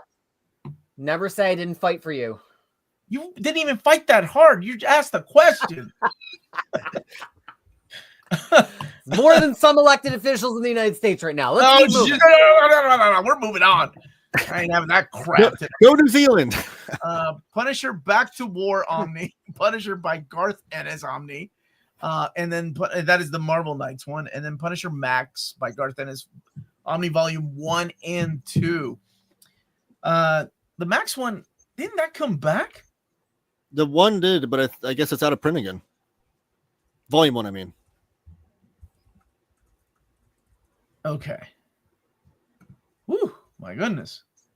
If they were to reprint the Back to War Omnibus, what do you think the odds are of them making it a Volume 1? 0 to none. Okay. Just because of the whole naming scheme. Well, I mean, I guess it's true. Volume 2 of X-Force.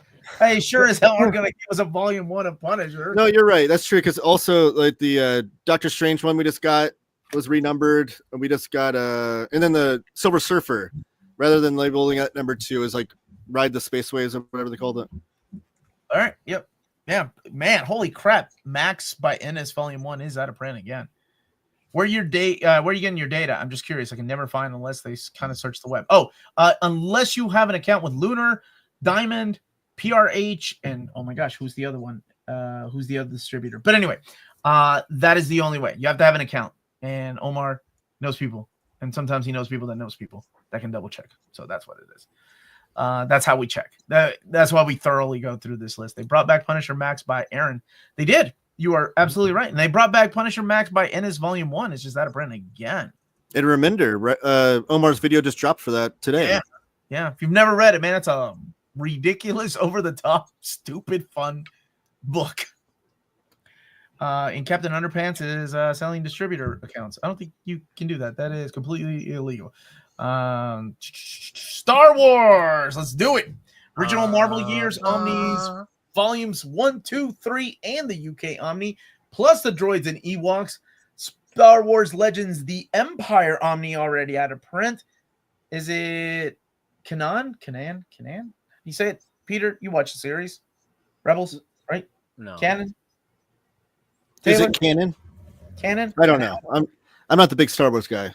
Oh my gosh. Where is Curtis? Call Curtis. Get him in here. Jason Aaron Omni is out of print again, with Vader by Gillen and Charles Soule. And War of the Bounty Hunters is out of print. That was really recent. The people of the chat who I confer with very closely in these situations say that it is pronounced Kanan. Not I might be saying the A a little hard in South Philly. Yeah. I love that Crisis is like the voice of the people here. Because he can Thank you for pointing that out, Taylor. Oh, it sounds like Kanan. Okay, K9. Like K9. Yeah. All right. So good luck. And again, just showing how long people have been at the hobby. I remember when the original Marvel years were heavily liquidated. You could find them at shows for $25. I remember trying to make a deal with the guy. I was like, I'll give you 60 for all three on the last day on Sunday. And he was like, I can't do that. And I was like, all right, you're losing out. And look where we are now. Now people are voting for this stuff. Did you walk away hoping he'd be like, no, come back? Taylor, let me tell you something about Omar Haid Valdivieso Maduro, Messia Marin Ratis Espinar. He always walks away when somebody says no. I heard your legendary skills of haggling. Haggling. I would like to see it in person one day. Oh my I God. don't have those skills. No, my friends, my brothers get embarrassed sometimes when they go. Sometimes Melanie gets embarrassed too. I'm like the opposite of having those skills. I don't have those skills. My wife is too. Like she'll pay extra just so she doesn't have to talk to people. Yeah, it'll be like people that's me. Back and forth. Like, how much do you think? I'm like, I don't know. Like, just give me a price. I don't want to even haggle. Just Marvel horror. This one got expanded. This one was a shorter slide last year, but we got quite a bit on here. So Horror Omni, the follow-up, more Marvel Horror Lives Again, Adventure into Fear, Monsters, the Marvel Monster Bus 1 and 2, Masters of Suspense, Liam Ditko Volume 2, Morbius. Oh, yeah. Hey, it's okay. I'm not calling you out. You just copy and paste what Amazon had, I'm sure. Yeah. Not your fault they can't spell. The Living Vampire, and Tomb of Dracula Omni Volume 2 and 3, Werewolf by Night Omni, and Man-Thing Omni. We have 666 viewers right now. Oof, that's Haven't even hit the like for the horror slide thematic. Everybody hit the like button. Thank you. Smash that like button, please. Those Monster Bus shouldn't, but it still needs to be set. Omar's going to put all these in the top 10 if we get 661 likes. Or no, 666 likes. 666 is how you summon the devil, man. The yearly reminder to vote for Acts of Vengeance. It's a good story. Book of Doom is on the poll, and everything on the poll. We passed it. It was on there. We definitely said it. Yep. And it's out of what the hell is this? Now I'm old enough that I remember when Tomb of Dracula Volume 2 was the hardest to find Marvel Omnibus that existed. Is it still that hard to find? Was it ever reprinted after that? Volume 1 was reprinted. Or it was printed twice. Volume 2 and 3 have only been printed one time. I just wonder if the ardor has cooled since then, because I remember paying an ungodly amount. I really try to never pay more than cover, and I've mostly succeeded. Probably only paid more than cover like 10 times, probably less. And Tomb of Dracula 2, I just had to bite the bullet and pay an absurd price. Fun fact, Morbius is my first ever Omni. I want to say Colossal Conan might have been the most expensive Omni that I saw in the third party. Like, and actually, you can price whatever the hell you want to for however much, but what matters is like sold copies, right? Yeah. And I remember somebody messaging me the sold copies of those Colossal Conan books on eBay, and I thought to myself, "Holy crap!" This is a really important question. How do you prevent people from voting with multiple emails at Near Mint Condition? We've got super nerds, and those super nerds got together and had baby super nerds, and they grew up, and they're the ones that can. Every year we catch people always trying to do this crap, but they always get caught, and we will find you this year too. Why wasn't that your answer when they asked, how do you find out what's out of print? Oh, about the super nerds? Yeah, you should have said the super nerds. Oh, super nerds. All you need is like access, like to get in there. You have to pay for an account or have a comic shop. You don't have to be a super nerd for that. Oh, Whereas for this question, Omar has there's a whole history. He's got a whole origin story. It's like the world where Phantom X was grown. It's like there were whole generations of nerds. Nerds begat nerds. So don't worry, we'll never run out of super nerds. Search the Omnibus on eBay. Started by price, the most expensive single volume unsigned is Book of Doom, $3,500. But I have a feeling that might be an outlier. That might be my copy I'm selling. No, I'm just kidding. I love that book. $3,500. That's a lot of money, man. You haven't caught me yet, Owen. I'm coming to your house. That's probably the price of like. X of Swords did not get voted. Actually, X of Swords didn't even make it on the poll because it hasn't been out of print that long. Come on, guys. Marvel Horror Omnis are impossible to find. And some of these are phenomenal, by the way. Like the Horror Omni, I'll never forget staying up to like 2:00 in the morning reading that. Like I could not put that down. The two monster busts are full of Kirby artwork. They're amazing, and so is the Lee Ditko Omnibus Volume 2. If you're a fan of EC Comics, that Masters of Suspense volume is for you. It's basically Steve Ditko doing like those 6 to 8 page kind of horror suspense strips. All right, but here's the thing: like X of Swords, it may not have made it on our reprint poll, but they just started the Dawn of X Omnis, right? X of Swords would be technically volume 3 if they're doing everything. I literally just wrote that in the chat. Did you really? Yes, as you were saying it. Super nerd. The voice of the people. You did. All right. Omar Taylor and I pointing to each other saying nerd like 3 Spider-Men. Like Thanos, the Infinity Origin Omni, and Thanos. You gave him his own slide.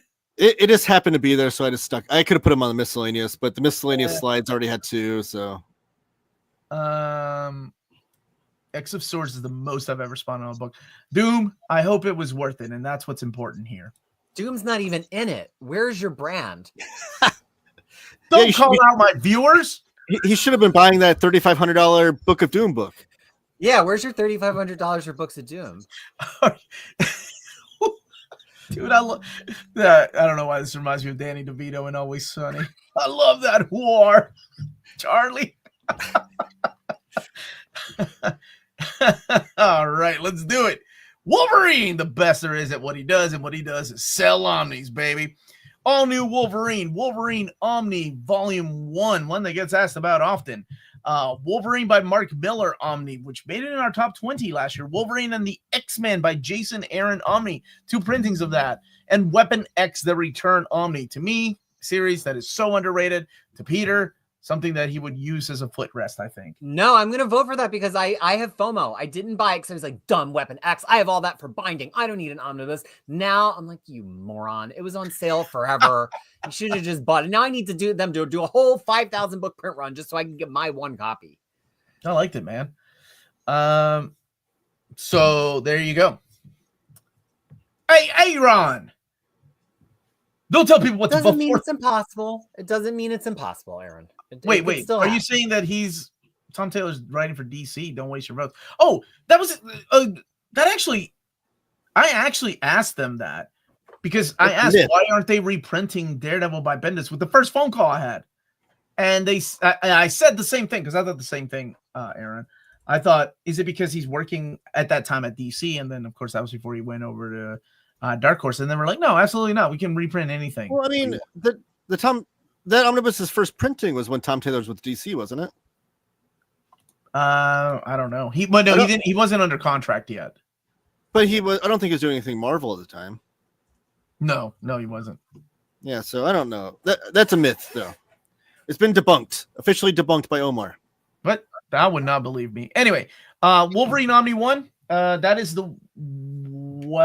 it's at I want to say 2.5 print runs, because that's also one of the best Marvel omnibuses ever.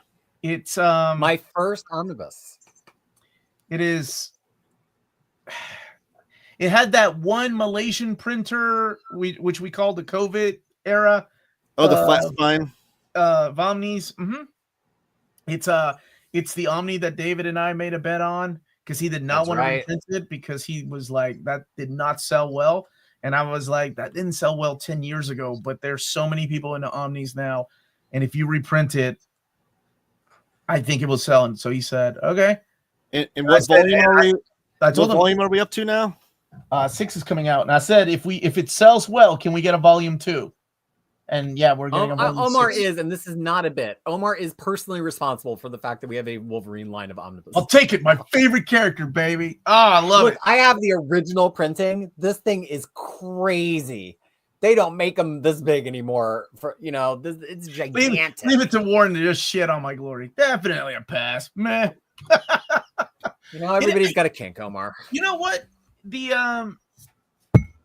The mapping on that one, like, I don't think they would do it the same way if they had started it over. Like, oh no, I don't think they would either. But Weapon X, it's so retro and weird. Yeah, but because of the way it's mapped, that's why I think it's one of the best omnibuses. It has Weapon X, it has the Frank Miller series in there, it has like the first run of his solo series in there. Like, there's so much good stuff in that book.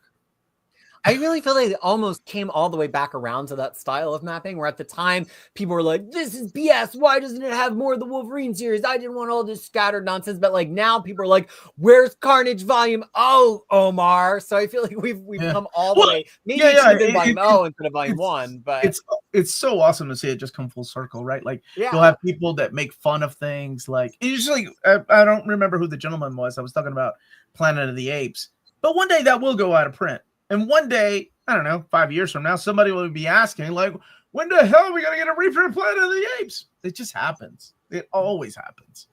Yeah, just because something ends up at Ollie's doesn't mean that there won't be demand for it a few years later. Oh, yeah, I remember when X-Men by Jim Lee and Chris Claremont ended up at Ollie's. Yeah.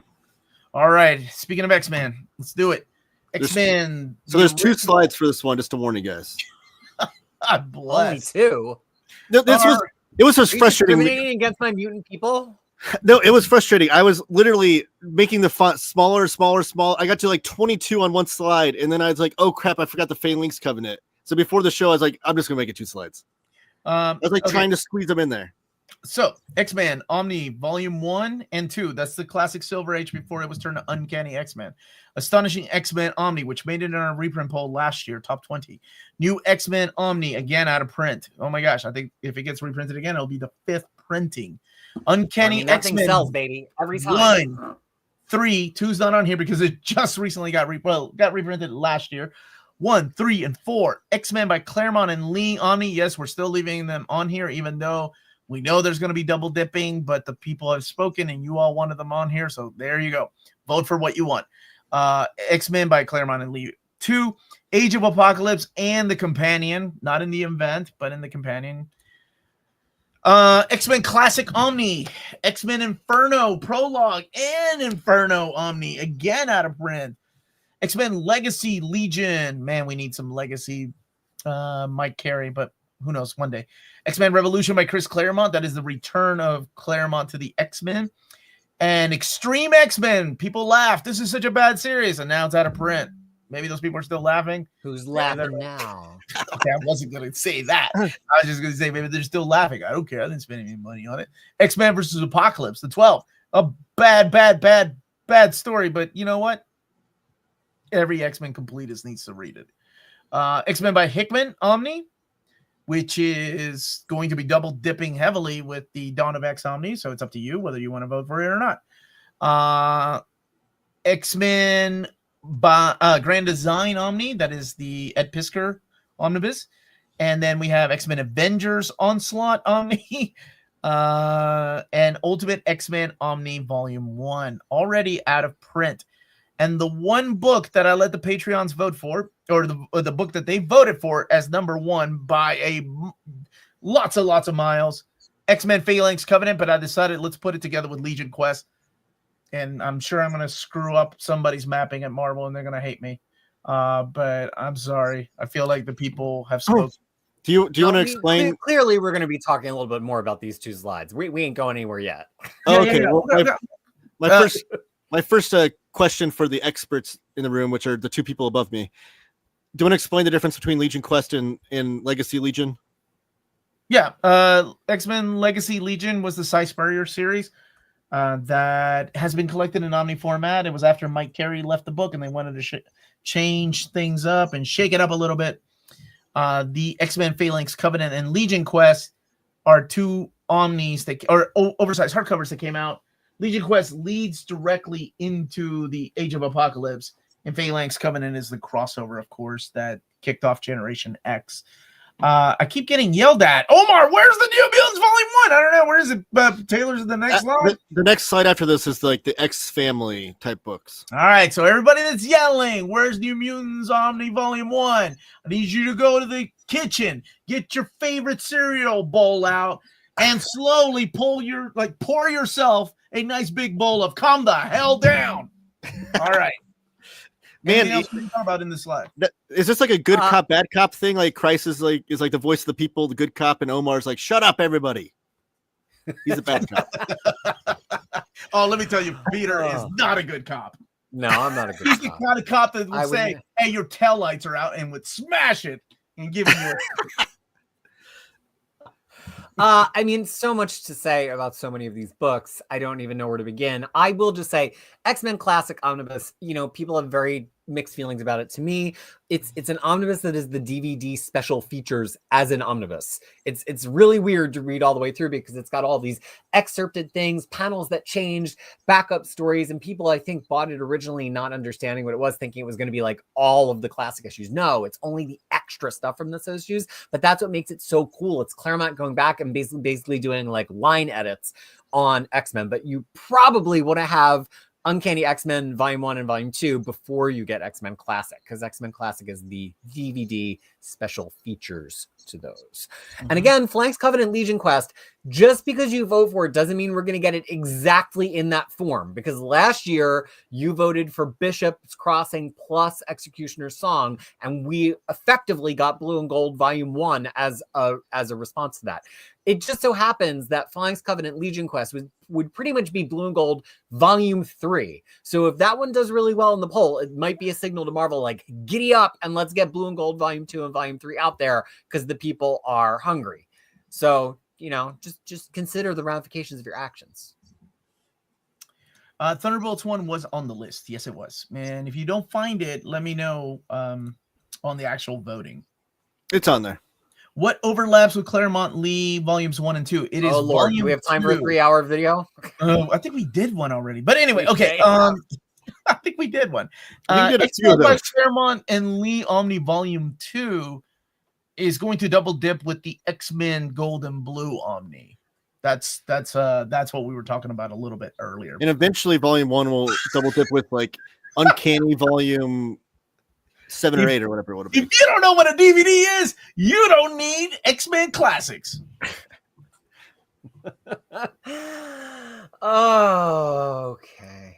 All right, moving on. Every time Doom says anything, I think of it in like the Doom authority, like the power of Doom compels you. Giddy up. All right. Is Captain Britain an X-Men family book? I really want to see a reprint of that. That didn't make the list. It's not out of print. It is still in print, and I don't even know if it's low in stock. All right, let's move on to the X Family. Cable and X-Force. X-Force Volume 3, really. X-Factor by Peter David, Omni Volume 1, which is coming back to print. So I'm going to take that's getting a reprint. Or yeah, but I think when they were officially checking like everything, and it is officially out of print right now. But like in a day, it's going to be back. So we just take that one off. Yes, boss. Uncanny X-Force by Remender Omni. You skipped Ecstatics. As well as no, I'm just kidding. It's good. How dare! I knew I was going to get yelled at. Calm down. God. And when they reprint that, they have like 9 more issues to pack in there. From the Brotherhood 1 through 8. Yeah, they're the giant size Ecstatics things we put in there, and then 1 through 8 for the reboot. You mean Excellence? The Excellent. Yes. Yeah. Well, I mean that Ecstatics omnibus that's a big omnibus. Well, it's only It was it's only like 12 pages. Yeah. Yeah, but at the time we got it, we were like, yeah. We were like, I remember when that was solicited, I'm like, there's no way in hell they're ever going to print a 1,200 page omnibus. Now you have DC doing 1,500 page paperbacks. That's poor spine better come like pre-cracked, baby. It better come pre-cracked. yeah. Uncanny X-Force is officially out of print again. That is true. Oh, what a book. I care about both the writer and the artist. That is true, Ryan. I care about the colorists. Was the dupe mini not in there? Oh, you're talking about the one with La Fuente to a volume 2 of Ecstatics. Yeah. Omar gave us hope that Ecstatics last year when Ultimate Spider-Man 2 got restocked, and he lied to us. Like my parents say they didn't have a favorite child. Oh, they had a favorite child, and you know who it is. Is this Excalibur Volume 1? Oh, yes. Sorry. That should be Volume 1. Okay, cool. Just want to make sure that people know. Don't worry, James is there to call Taylor out. That's why we got James. Thank you, James. Thanks, James. No one's faster than James. James, during my stream on Sunday, found a page on my website that I had just published that was not linked from anywhere. I don't know how he basically had to guess my naming convention of the page to know that it existed. Don't ask me how he found it. Oh, he's a wizard. He's a wizard. Yeah. I think he may just have the logins to all of our websites and emails. I can't say that he doesn't.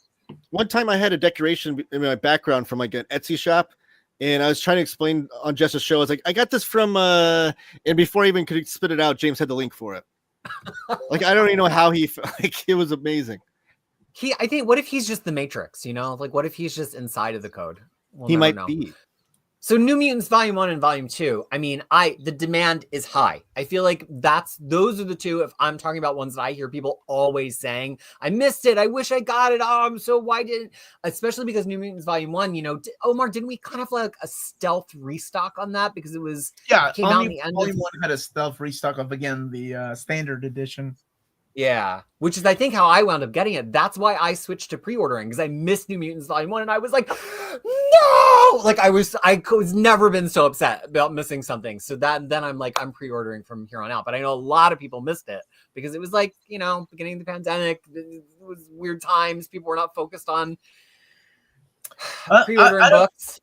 You guys think after you can say your top 5? Yeah, absolutely. But what I want to do is I want to go ahead and open up the polls, because you all have been winning. Is it time? Are there no more slides? Taylor, there's no more slides? That's it. Really quick, was Journey into Mystery on here, Taylor? No. Was that one not out of print? It's not on the master list. It's not on the master list, I know, but I could have sworn. Let me do one more check, and then we can start. You mean Gillen? Yes, The Journey into Mystery by Gillen. All right. Yeah, that wasn't on the list. I don't know of its status though. I just want to make sure before I kick off this thing that we have it added, even if I have to put it at the bottom. Okay, I'm gonna check one more place, and then we can. Sorry, I got everybody excited, and then it's like, oh, so. But while he's checking that, we're about to open the polls, just to let you know that your vote is weighted too. So you have a first, second, third, fourth, and fifth choice. What you put at number 1 will hold more weight than what you put at number 5. So keep that in mind, and vote for what you will purchase. Don't vote for what anybody else is trying to convince you to do.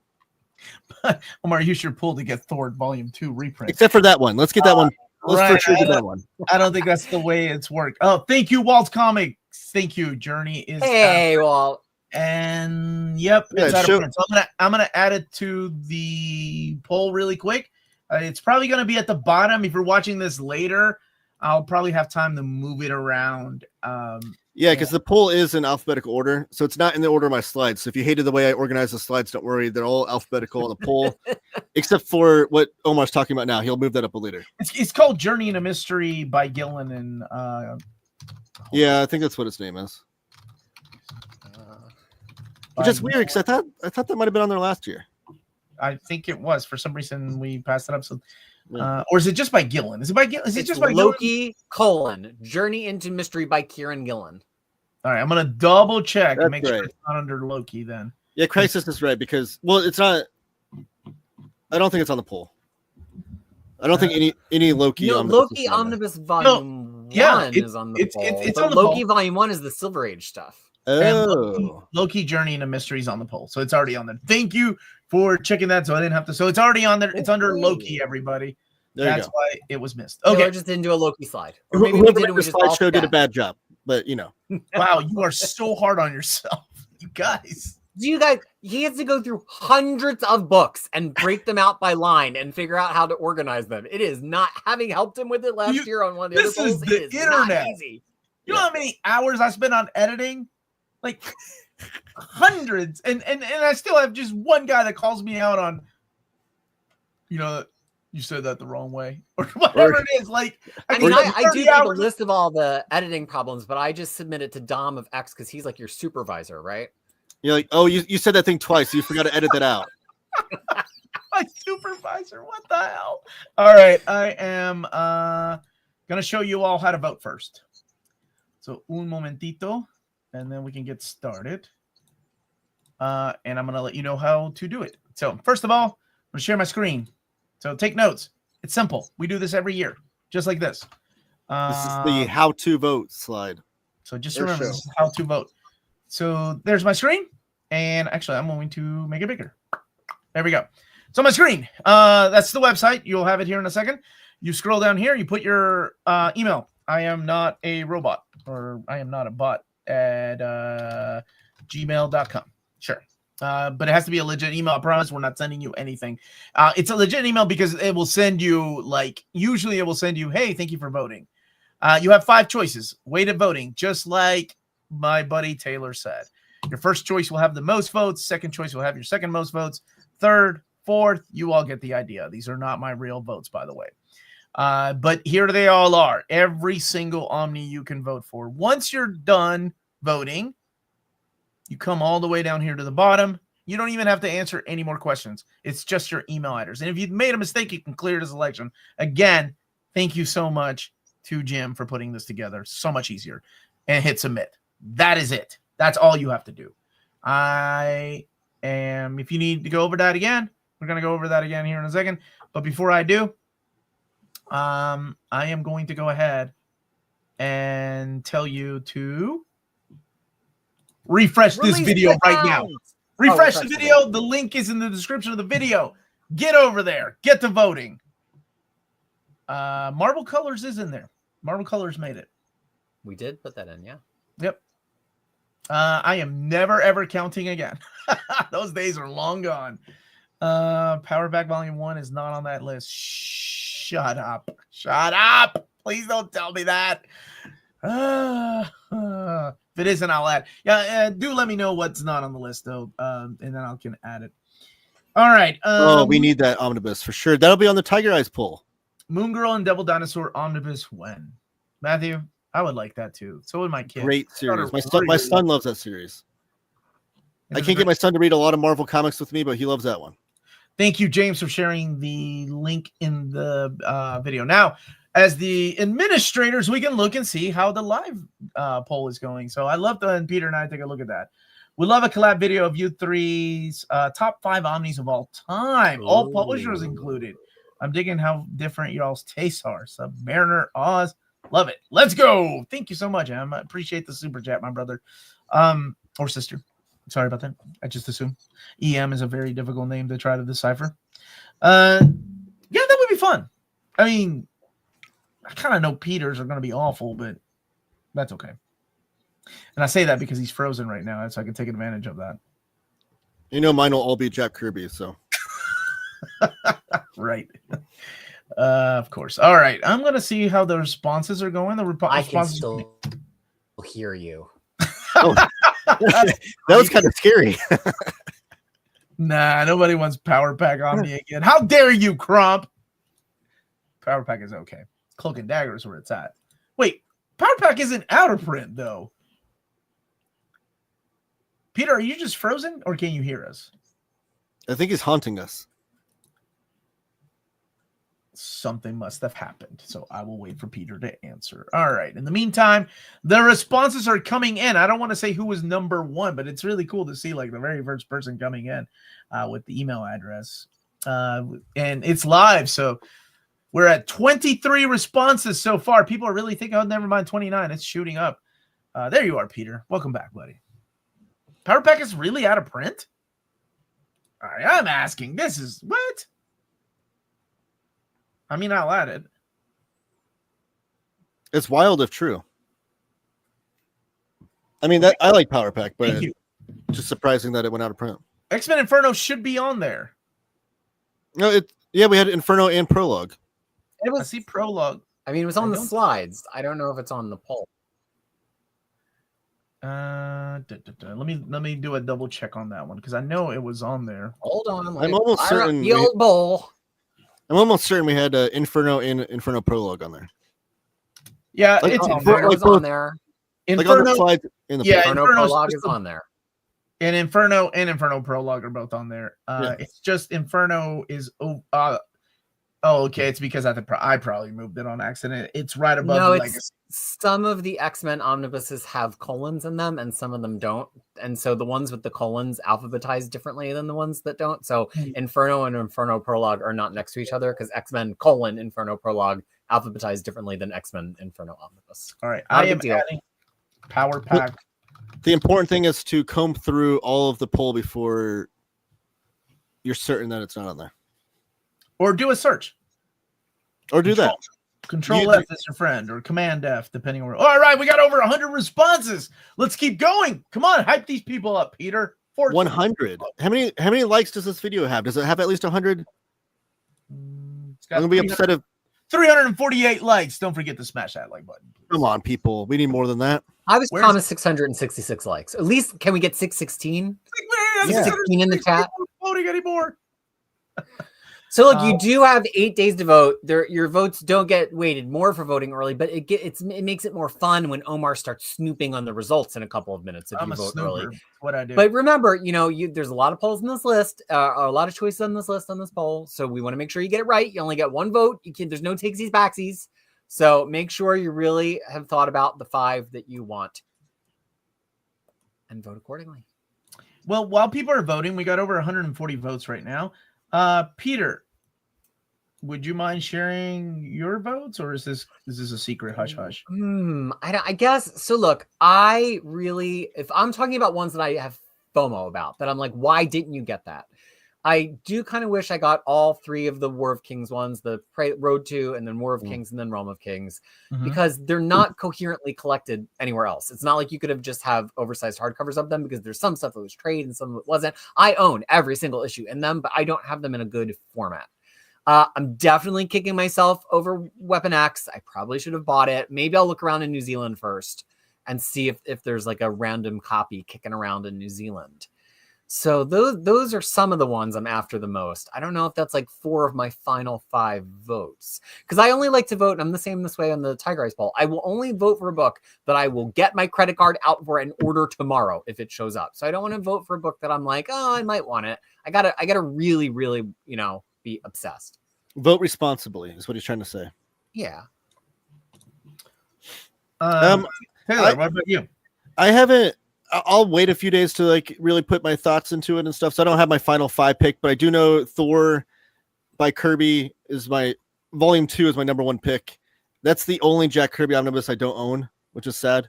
So definitely that's gonna be my number 1 pick. And they're probably Tomb of Dracula volume 2, hoping that Marvel keeps pumping those out. Maybe 1 a year would be nice. Marvel, if you're listening. And then maybe Marvel Horror and Horror Lives Again. I don't know. But definitely Tomb of Dracula Volume 2 and definitely Thor Volume 2. No, I can't say that without thinking of Danny DeVito's whore. Okay. Tomb of Dracula 2 for me. That'll be my top one. That's been my 1 and 2 have been my top one for years since I started doing this. Trying to think, maybe Werewolf by Night, because it was one that I never got and would be nice. What's another one that I'm like, how did I miss that one? Marvel Now? And I'm just kidding. No. Oh, the John Byrne Spider-Man? No, got rid of it. Didn't even sell it. Just gave it to a friend. Wow. Here you go. Like Spider-Man. You put that onto a friend? He loves Spider-Man, so he can have it. Star Wars, probably the original Marvel years to kind of get. It's So that's some good Al Williamson artwork in those. Yeah, I know they're not good. I've got the trades. They're not good stories. But I think they're okay. Yeah. Or no, what's it called? Tangled Web. Actually, I never owned it. Yeah, that might get my vote. Actually, I think I'm gonna vote for that one too. I never owned it. So one thing I don't know if you said 245 votes already in, Peter. I don't know if you said this already, Omar, but one thing important to note, because like to start the show, they Crisis and Omar both kind of went through which omnibuses that finished well last year got reprinted. If you voted for one that finished high last year that didn't get reprinted, that doesn't mean you shouldn't not vote for it again. You should still vote for it again because Marvel wants to hear that demand still. Like it's not like, oh, Tomb of Dracula Volume 2 ended. It did really well last year. I don't need to vote for it this year. Like, no, you should still vote for it. So, folks, somebody in the comments have pointed out, usually in a poll, when there are radio buttons, the radio buttons will only let you select one in the vertical stream, but this is set up so it only lets you go one across. So technically, you could vote every single book on the poll first choice. So we got to do some poll adjusting real quick before people keep voting. Oh, wait, what now? The radio buttons are not working as they should. He's saying that it's letting people vote 5 books as their first choice. You could mistakenly vote multiple for first choice, and if anybody were to do that now, your vote would get punted. Okay, so we're just going to very quickly. Are you sure? Because okay, so I'm looking at first choice, and like I'm looking right now, and I'm trying to add 3 choices, and it says please don't select more than one response per column. So it gives you an error message. Okay. Yeah, and the only you can't submit, and the only other thing you can do is clear selection. But okay, so it doesn't work like typical radio buttons where it X's out your ability to have clicked it, but you could go ahead and click everything in first choice. It won't let you vote until you get back down to 1. So thank you for the keen eyes, everybody in the chat. It is not actually broken. It is working. So that's fine. I would never make that kind of a mistake.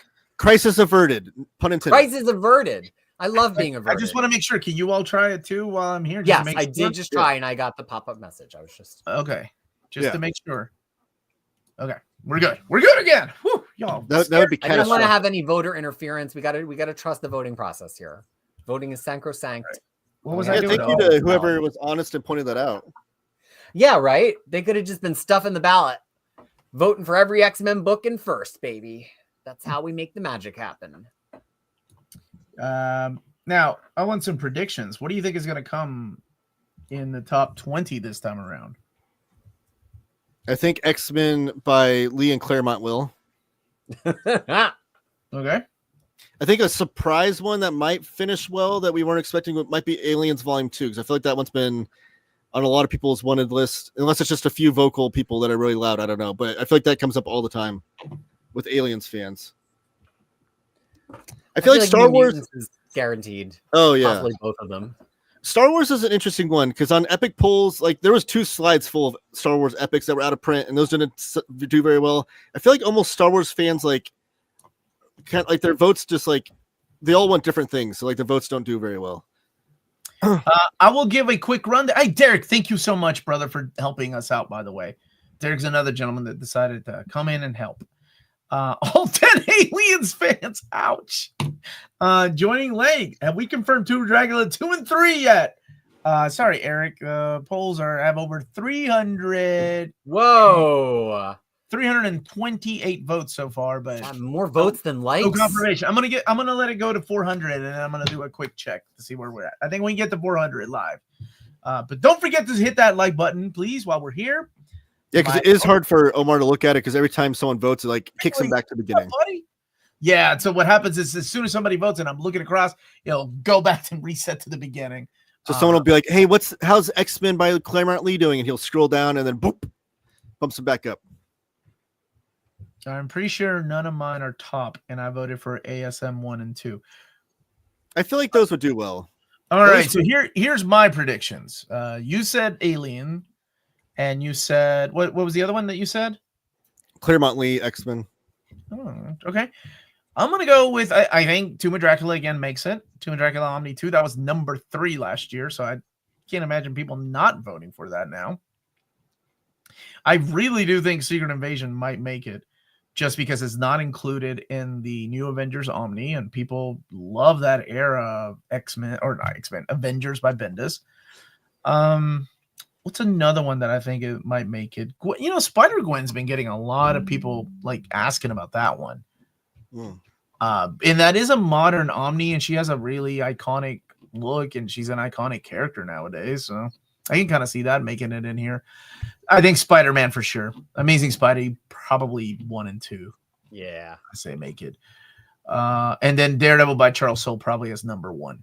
Oh, what about Wolverine Volume 1? I feel like that could be. I forgot. Yeah, Wolverine's a good one. What do you think, Peter? What are some of yours predictions? Well, like I said, I think New Mutants. I absolutely agree with Tomb of Dracula.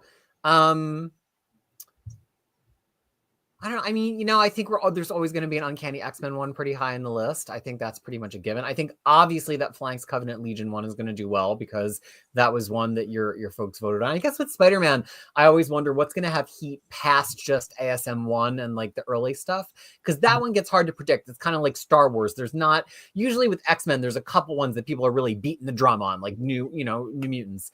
But with Spider-Man, I never know. I wouldn't be surprised to see Venom 1 pop up in there. I wouldn't be surprised to see.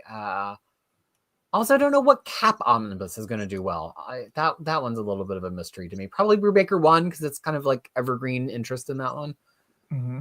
Oh, Daredevil Volume 1 might be on there. I know it's like a Silver Age run and not very popular, but of all the people that try to collect every Daredevil Omnibus, that's the one that a lot of people are missing. So, but like Daredevil Soul is going to be top 5, right? Like that should have been mentioned. That's gonna be a top 5 for sure. I think that's gonna be number 1. Oh yeah, that one gets talked about so much, especially with Muse being a character. Yeah.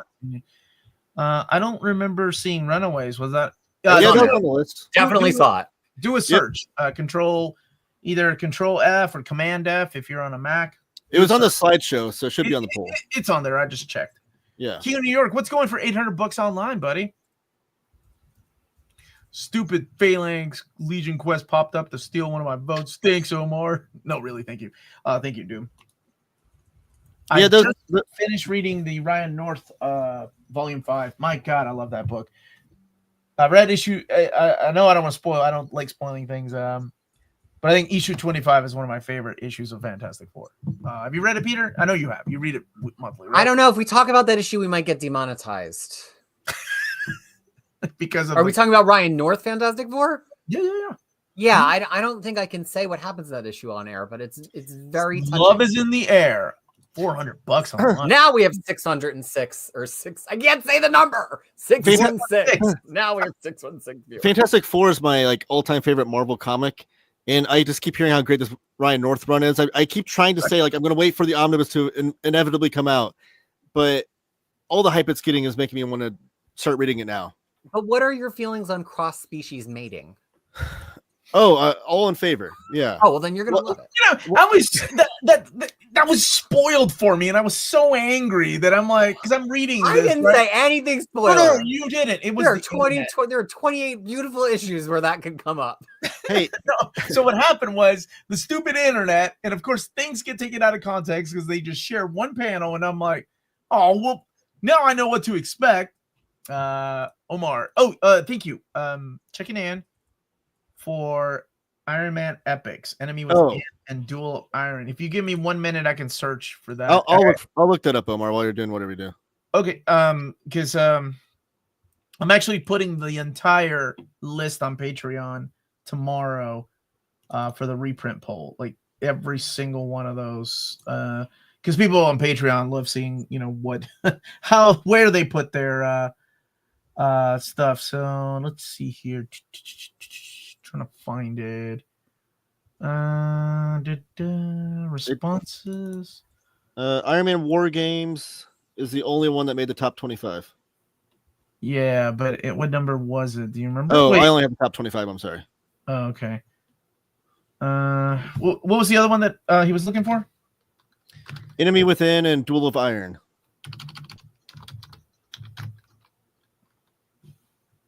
Enemy Within came in at number 37. Duel of Iron You said it was Duel of Iron? That's what he said. I don't know if that's the actual title. I don't collect Iron Man and Epics, so I don't. Came in at 112. 112. Oh, I'm sorry, 107. 107. Keep in mind, guys, like there were how many epics? Like there were 210 out of print epics. There's a little more Omnis, but yeah, Omnis. I think there's 220 something or other. All right, gentlemen, we are over 400 officially. We have 427 responses. That is amazing. So far. Thank you all so much for voting. All right, so far in the lead, if I can keep going, just 1 second. Let me look here and see what really stands out, because these are all bar graphs is what we're looking at, right? And I can tell you, oh, holy crap, there's some holy crap bars, and then some like, they ain't coming anywhere near unless a miracle happens. But so far, the big holy crap bars I'm looking at are X-Men Phalanx Covenant. Kind of makes sense. Astonishing X-Men coming in strong. That looks like the top contender right now. Wow. Surprisingly so, more so than Daredevil. No, Daredevil's really close too, though. The Daredevil by Charles Soule. That one's up there high. Again, any we only have 434 votes so far, so anything can happen. Anything can happen. It's just the initial polling.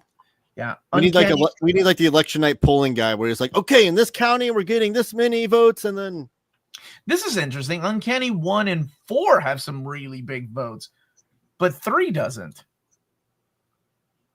Yeah, Uncanny 1 and 4 have huge votes, but 3 doesn't for some reason. Isn't three your favorite one? It absolutely is. War of Kings has a lot of votes. Let me see. Somebody that was asking for Power Pack. Let's see how well you voted. How worth it was it for you to add it in there? I added it. All those trials and tribulations trying to get it back in the right place. And it's got 0 votes. It's got 1 vote so far. It was that one guy. Never say I don't do it for the people. Let me double check. I think it looked like 1 vote. I haven't voted yet. I gotta vote here soon. Yeah, just 1 vote, and it wasn't even first choice. It was the third choice. Not calling you out. Just saying. Like, Absolute Carnage has 1 vote so far with 4th place vote. I'm just. It is really fun to look at the stats of this. Like, what about Thor Volume 2? Is that doing well? Don't break my heart. That one has, let's see, negative votes. I've never seen that. Oh, man. I've never seen negative votes. Let's see. I can't. Thor. God bless. Sorry. As soon as somebody votes, it resets me back. And of course, it's a T. It is almost. It might be under Mighty Thor Volume 2. Oh, crap. You know what? It probably is. And I'm looking at T's. Dang it. Okay. Let me see if I can find Mighty Thor real quick. It's. Let me see if I can find it. You took it off the list? Of course it has negative votes then. Mighty Thor. It is Mighty Thor. Volumes 2 and 3 are out of print. But why didn't I see them? They're there. Oh, there they are. Actually, it's not doing bad. Volume 2 isn't doing. 3 is that's kind of a no-go. Well, that one just went actually, but you know what? More people voted for 3 than they did for Monsters Volumes 1 and 2. That doesn't surprise me. Acts of Vengeance, man. Only 1 person voted that as their number 1 choice. That breaks my heart. Or that I'm sorry, that's the crossovers. But 3 people voted it for number 1 as their first choice, the regular one. 456 votes. We're gonna make it to 500, Peter. What do you think? I think it's just a matter of time. It's probably people just settling on their 5th option. What? The 5th option is the one that we went on. All right. Thank you, everybody, for joining us. Can't wait for that Ryan North Omni to happen. Me neither. It's so good. Wolverine. I didn't check for Wolverine. Don't you dare yell at Peter. Everyone yells at Peter. I think Peter gets up and yells at himself in the mirror. That's the only way. I mean, I do a lot of yelling by myself on stream, just staring at myself yelling. Hey, Sarah. How are you? Iron Man, Demon of the Bottles in the Miscellaneous Omni. That's on there. Omar, I will not stop commenting on your channel until I get Howard the Duck gets a reprint. Morgan, today's your day to shine. Hey, that's David Gabriel's one of his favorite omnibuses. That's his favorite character. So. Although I will say, I would not be sad if they did a remastered Howard the Duck that had some slightly different content. I want to say that it's like missing a few things that it could have. It's very much just like a series omnibus. Like it just has that series, but there's other Howard the Duck stuff that were in the complete collections that are not in the omnibus. And I think it only really has the Gerber stuff in it because I have the 4 complete collection trade paperbacks because it has more material than the omnibus. I didn't want the omnibus. I wanted the full stuff. So that I have all 4 of the trade paperbacks. Yeah, same. Although half of them are in the stacks and I can't find them, but I have them for sure. But they could remap that one. You're correct. And now, didn't Chip Zdarsky come back and do one more issue? They could even add to his. Yeah, but I think it just had like a framing sequence around a reprint or something, or it was like alternate. It wasn't continuous to. I think it was different alternate Earths of Howard, where he's not a duck or something like that. Let me look at this. What about Fantastic? Oh, there's that Max series where he's a rat. Steve Gerber does the rat. Yeah. That was in the Essential, but for some reason not in the Omni. All right, let me see about Fantastic Four. That's on there. That's definitely on there. No. He's asking. I'm sorry. It's okay. It should be doing well though. Hickman's, that book has had 2 printings, and that was one that people were like, they're never going to come back to print on this. And sure enough, man, they did. You all voted for it. Let's see. Fantastic Four by Hickman. It's not doing bad. I mean, it's not doing great, but it's not doing bad. It's doing okay. It's doing better than a lot of other books, like Muppet Babies. Oh, and Muppets. Nobody gave it their first vote. I understand. That's okay. Omar, please tell us how New Mutants is doing. Are you the one that yelled at me earlier? Did you get your bowl? All right, let me go look. Let me go look. New Mutants. You did say please. New Mutants. Volume 1's doing really well. 2, not so much, but 1's doing really well. Yeah, and like I said, we've got. Oh wow, we're almost at 500. I wasn't even looking. Hold on, something just jumped up at me. Oh, it's that Charles Soule Daredevil. Yeah, I think that's gonna be big this year. All right, let me see if I can make it to Wolverine without getting any interruptions. Wolverine Omni Volume 1. Oh, yeah, that one's solid. 15 people voted for it as their first choice, surprisingly. Right now, we have 496 responses. We're almost at 500, and only 15 people voted for it as their first choice. So if you think about it, that's really not a lot of people that wanted that bad, right? But overall, I mean, second choice, third choice, fourth choice, and fifth choice, they're still great. Like, it's a great number. I think that one actually might make it. Like, if we were to close the polls today, that one, or right now, that one would be in the top 20. Punisher's doing really well. The Garth Ennis Omni Volume 2, which was on the list last year. So, kind of makes sense. It's always really interesting to see how the votes evolve on all of these polls, because I know sometimes there's like a clear and away winner. Often on the Marvel Omnibus polls, both reprint and the main poll, it's like after 500 votes, there's one that is just running away. It's obvious everybody's got it in their top 5, and you have to think things don't win just because they all get number 1 voted. Sometimes things win because everybody puts them at number 2 and number 3 constantly, right? But then sometimes we have a situation like last year's DC poll where like the number 1 and number 2 were swapping back and forth the entire time. So voting matters, and it'll be really interesting to see how this one shakes out, if there's some clear leaders after the first couple of days, or if it really goes down to the wire next week when you get all your votes in by Tuesday. Mm-hmm. And as a reminder to just vote for the books you want to. Thank you, Dylan Ray, for the super chat. How is Cloak and Dagger and Punisher Max 2? Also, thank you all for doing this. The channel was a huge help getting me into this hobby.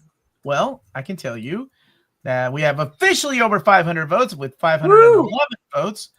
And Punisher Max, I talked about. That one's doing really well. And the Cloak and Dagger. Let's find out what Cloak and Dagger is. A book that people made fun of, that nobody wanted, and now out of print. And that's just the way these things go. Let's see. Where are we with Cloak and Dagger? Sorry, I keep checking, but then somebody votes and it boots me back. There we go. Cloak and Dagger.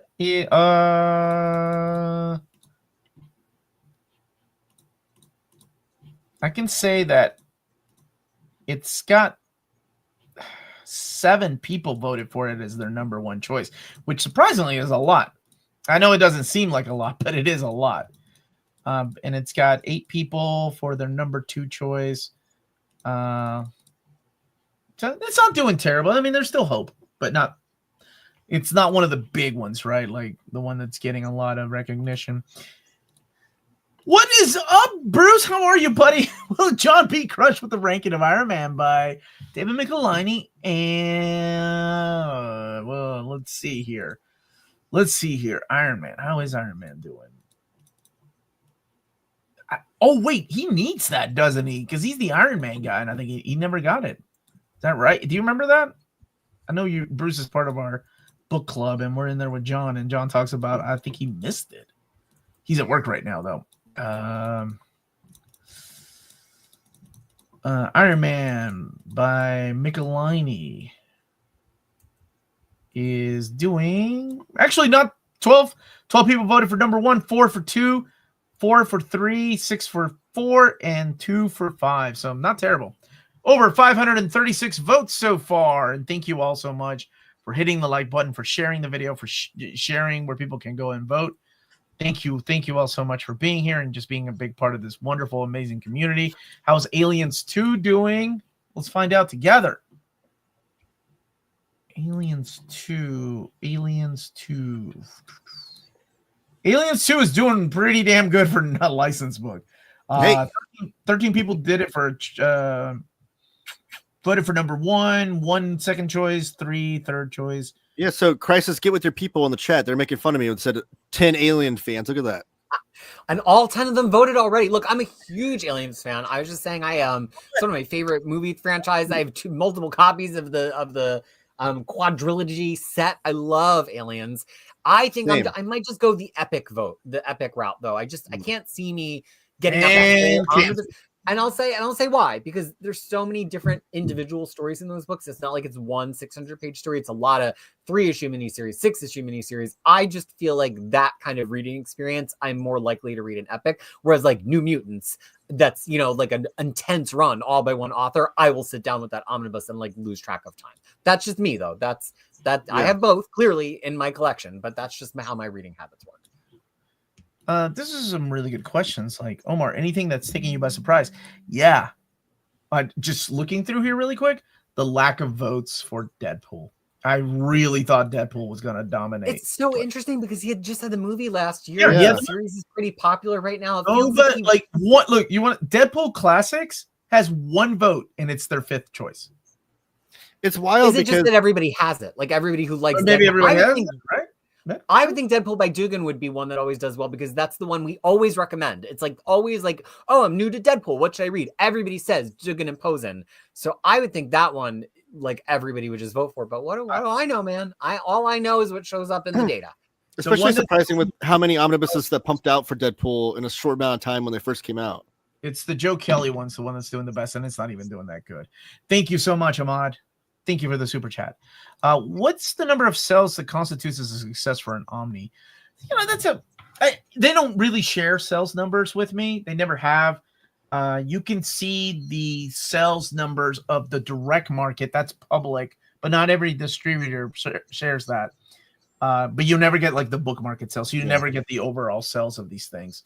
And we all know that direct market is only a fraction of what people sell.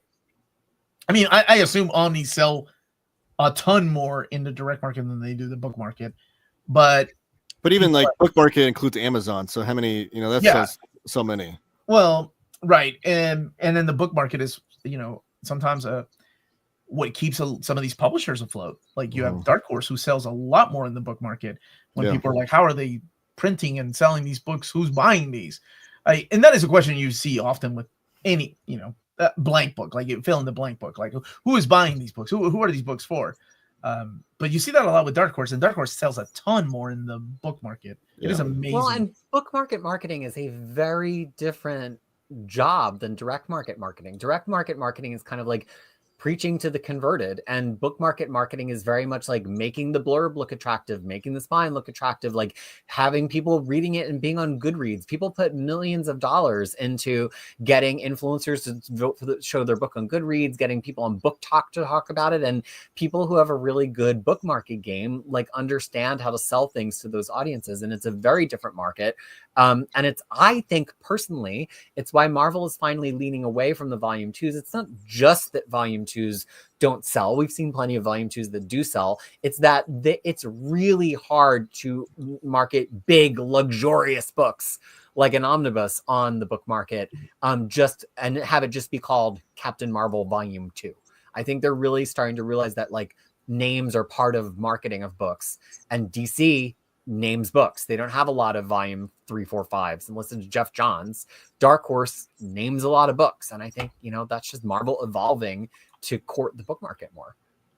How's the Marvel Knights doing? Marvel Knights has 8 people voting it for number 1, 4 people voting it for number 2, no votes for number 3, 4 is 8 votes, and only 6 people for the 5th vote.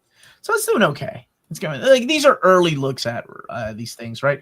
I'm surprised Secret Wars 2 isn't blowing up as much, because that made it in our top 20 last year. Infinity Gauntlet's doing pretty good. War isn't doing good at all, which surprises me because I had less print runs than Infinity Gauntlet. Granted, it's not as good, right? It's not as good as the original, but still surprising that it isn't. I'm going to check X-Men here in a little bit, but that's like all the way in the end. You got to be fast. And people are still voting. By the way, going to be sending you about 25 pre-order links over the next 2 weeks. Majority are steelbooks. Bruce, I give Bruce FOMO with Omnis and stuff. Bruce gives me FOMOs with limited print runs of 4K steelbooks. And love him for that. Because about like 5 of those I need. Hey, Edwin, how are you, buddy? Go ahead and remove your poll. We'll go live. Oh, thank you. I've still got that. James, is that something you can do? I was always looking out. I didn't know if you could do that or not, James. Let me remove that really quick. Unpin message. There we go. Thank you for that, Edwin. Good looking out. And I need your reprinting this now, Mark. Wanted to say thank you, gents, for always doing this for us.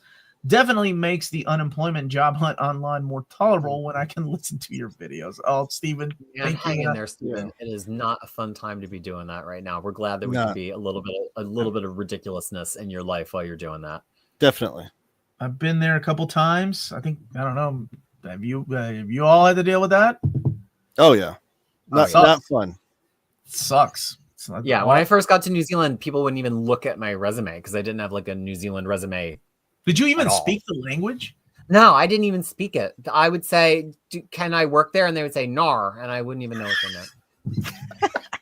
How many of these will be sent? I'm going to be sending the top 20 list. How is the crossing doing, Omar? Ward, I'm going to do you one. Dude, I'm going to need a bigger screen for how big that poll is going to be. I don't think my screen can hold it in. Clip it, James. Avengers The Crossing. How's it doing? It's got 3 votes. One person voted it for their first choice. So whoever that is, pat yourself on the back. And it's not me because I haven't voted yet. So let me play some inside baseball on the Crossing and Gathering, which are both on here. There's over 600 votes. Go ahead, Peter. So you would need a book to connect the Gathering to the Crossing. Operation Galactic Storm. But then, no, that's before most of the Gathering. There's like 2 issues of the Gathering, and then it skips Operation Galactic Storm. Mm-hmm. And then there's that gap between Gathering and Crossing, but then Crossing doesn't quite have the end of Avengers that happens before Onslaught. So it's almost like because they played this like skipping this little hopscotch game, we need actually 1 volume from before the Gathering that has all of Galactic Storm, but maybe some stuff leading to Galactic Storm. And then we need 1 volume after the Gathering that's going to go all the way up to the Crossing and then skip over the Crossing and collect the first sign crossover on the other side. And I know that because I spent 5 hours last night mapping Avengers books for the Tiger Eyes. I love it. You crazy bastard. Let me look and see how Howard is doing for you since you've been asking, okay? Give me 1 second. Howard the Duck, 611 votes so far, by the way. Howard the Duck is not doing terrible. 4 people picked it for their number 1 choice. 2 people picked it for their second choice. Nobody picked it for their third choice, it looks like. And then it's got a couple votes for their... Nope. Nobody picked it for their second choice. Sorry about that. A couple people picked it for their third choice. And then two for the third and 1 for the fifth. Or 2 for the fourth and 1 for the fifth. So not terrible.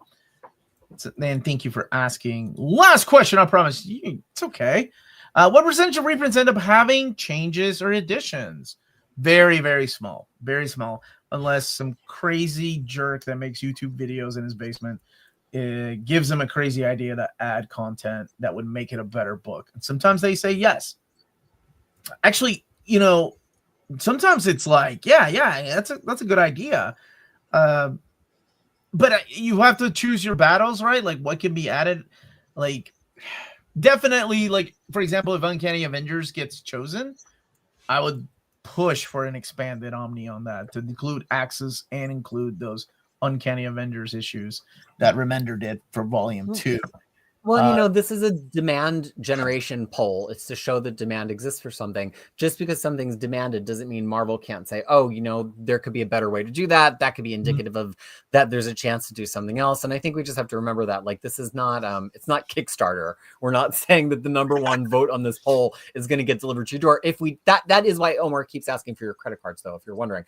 But that's not why you're putting stuff in number 1. And Marvel might see something hit number 1 and say, ooh, we have an opportunity to improve on that. So yeah, if Uncanny Avengers is in the top 10, would I love to see them expand that, or would I love them to also take that as a signal that maybe they're also, in addition, needs to be an Axis Omnibus? Sure.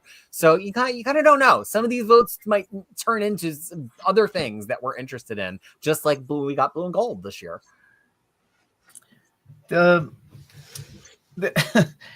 So I think a lot of the times, what they do is they look at things and they're like, okay, if we make it bigger, like if we make it better, how many people is that going to piss off too, though? Right? I mean, it is a publishing company. So if they reprint something, and let's say they reprint something, and I'm using this as an example because I'm an idiot, but let's do something like Superman Death and Return, right? That Omni has been reprinted several times. I bought it every single time. The last 2 times was so I could give them away on the channel. So God bless me for that. But it went from the newsprint crappy, we're leaving out every story with Matrix in it, to a better mapping, a proper Omni. And then from that, it went to the, hey, we'll add other stories. And then they added the fold out page.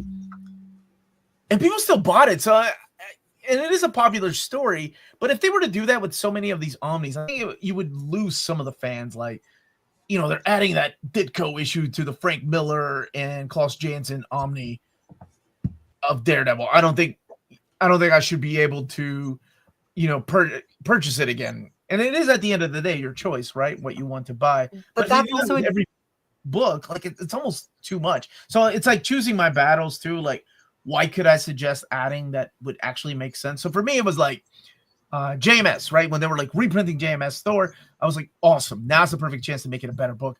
Throw in the Gillen stuff. And I've seen some comments from my viewers that are like, that was a stupid idea. Like, why would you do that? It was fine the way that it was. But I think it makes for a better story because JMS didn't finish that, right? Like, or the expanded Captain Britain Omni, or the expanded Eternals Omni, and the Iron Fist Omni. Like, those are the ones that I'm like, I think there's an argument for a better, bigger book. And I think, yes, of course, some people that already have the original JMS Omni or the original Iron Fist Omni are going to get pissed off at me. But they also don't have to buy it either, right? Like, I don't know. I think it's better, like, to have a bigger, more complete story. Well, yeah, and I think you hit a couple of interesting points there. I think DC's books are never treated as kind of like sacred perfect mapping because they don't have that reputation. DC messes up all the time. So like to them to keep putting out Death of Superman with squeezing like one more issue into it. I know because I don't have them all, but every time they put out a new one, I have to figure out how to explain on my DC events guide what's different. I'm like, well, now there's one more funeral issue in it, you know? But to DC, they don't, you know, because the Triangle omnibuses are clearly going to just map right through and past it, they're under no compulsion to try to make it line up with anything because it's just an addition that they sweeten and sweeten and sweeten every time. Marvel just never has had that approach. Even these books that have been expanded, most of them have been expanded because in some way the original omnibus was incomplete. And if they had the style of completionism that they do now back then, they would have done it a different way. That's true for Captain Britain. It's certainly true for Iron Fist, right? So it's almost like when Marvel does one of these expansions, like Squadron Supreme, I think was the first one that ever got an expansion. At the time, we're like, whoa, no omnibus has never ever swallowed another omnibus before. They've never done it in an egregious way. It's always to improve something that if they had been mapping back then like they do now, it's better. So it's very different than DC, right? DC's maps still suck today. DC's maps for omnibuses that are coming out in November suck, and that's fine. Wait. Okay, Crisis does not represent the thoughts and opinions of this channel. I'm just saying DC never is precious about like they've got to include every one shot, they've got to include every issue. Like that thing that Marvel did where they skipped one issue in the Miller Daredevil, which we're to this day makes us all itch, right? DC will do that on any old omnibus. DC don't care. That's the DC style, baby. And so like, you know, that's because DC is making a different kind of a book for a different kind of a market. Marvel is very targeted at we intense collecting nerds.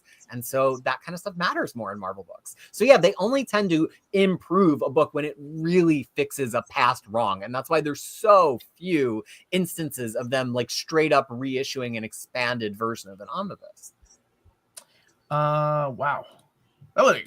That is a great topic. I really like that. How's the new Warrior? Because I think DC's doing a lot better though, but we'll save that for the DC reprint poll stream. How's the new Warriors looking? That is the first time I've heard someone ask that. Thank you for the super chat and thank you for this amazing question. How is the new Warriors doing? Let's find out. You meant New Warriors, right? Not New Mutants on accident. Just double check. Don't go breaking my heart. New Warriors is doing. Let's see here. Only one person voted for number 1, 2 for number 2, 3 for number 3, 1 for number 4, and nobody for 5. But yeah, that's okay. That's okay. There's plenty of time. Maybe I'm gonna vote for New Warriors. I don't know. You don't own it? It's a masterpiece. I never thought they were going to complete the line. I was like, these losers, they're buying a book that'll never get a volume 2, and then volume 3 came out. Is coming out. And then I said, those losers, there's never going to get a volume 3, and then volume 3 came out, and I said, those losers, they're never going to get to enjoy the complete adventures of everyone's favorite hero, Night Thrasher. But now who's the loser? Why does everybody pick on Night Thrasher? I love Night Thrasher. He's been in Avengers lately. It's really cool. Oh my God. I might just have to pick up volume 2 and 3 off of IST and then get volume 1. I might put volume 1 on my votes. You might have worn me down, Omar, all these years, and you finally worn me down on the New Warriors. You're gonna love every minute of it. You're gonna get tattooed. I mean, I love New Warriors. I own all of it and floppy, every single issue. So good. You're gonna get a tattoo of Night Thrasher. Yes. Doing a sick ollie on his board. Silhouette coming out of your hair. You're gonna get a tattoo on your scalp. All right, let's look here. Captain America by Mark Waid. How's it going? Captain America by Waid is Captain America. Death of Captain America is doing really well for some reason. And okay, hold on 1 second. Somebody just voted. Keep voting, by the way. It's not me saying don't vote. It's just me saying I got to go back. All right, so Captain America by Waid is doing pretty good. You got 11 people voting in for number 1, 10 for number 2, 12 for number 3, 5 for number 4, and 2 for number 5. So pretty good. 699. Nope, never mind. 700 response. 701. Wow. In 1 hour? That's in crazy 1 hour. talk. In 1 That's hour. crazy. Thank you all so much. This has been a blast. Thank you so much for being here. I really want the Phalanx coming to reprint. No idea how popular. Oh, I'm going to look at X-Men. It's the last thing I'll look at. Then we'll call it a day. Hey Omar, how's the Book of Doom doing? You know, people have been asking for that one. I wish I could do a search and make my life easier, but that's not the way this works. Doom, is it called Books of Doom? It's called Doom Books of Doom, isn't it? I think so. Books of Doom. Doom. It's called Dr. Doom. He has a PhD. Taylor, how'd you forget that? I was just Dr. Doom. Assistant Doom. It's 6 votes. Number 1, 13-2, 7-3, 9-4, and 12 people voting for the 5th choice.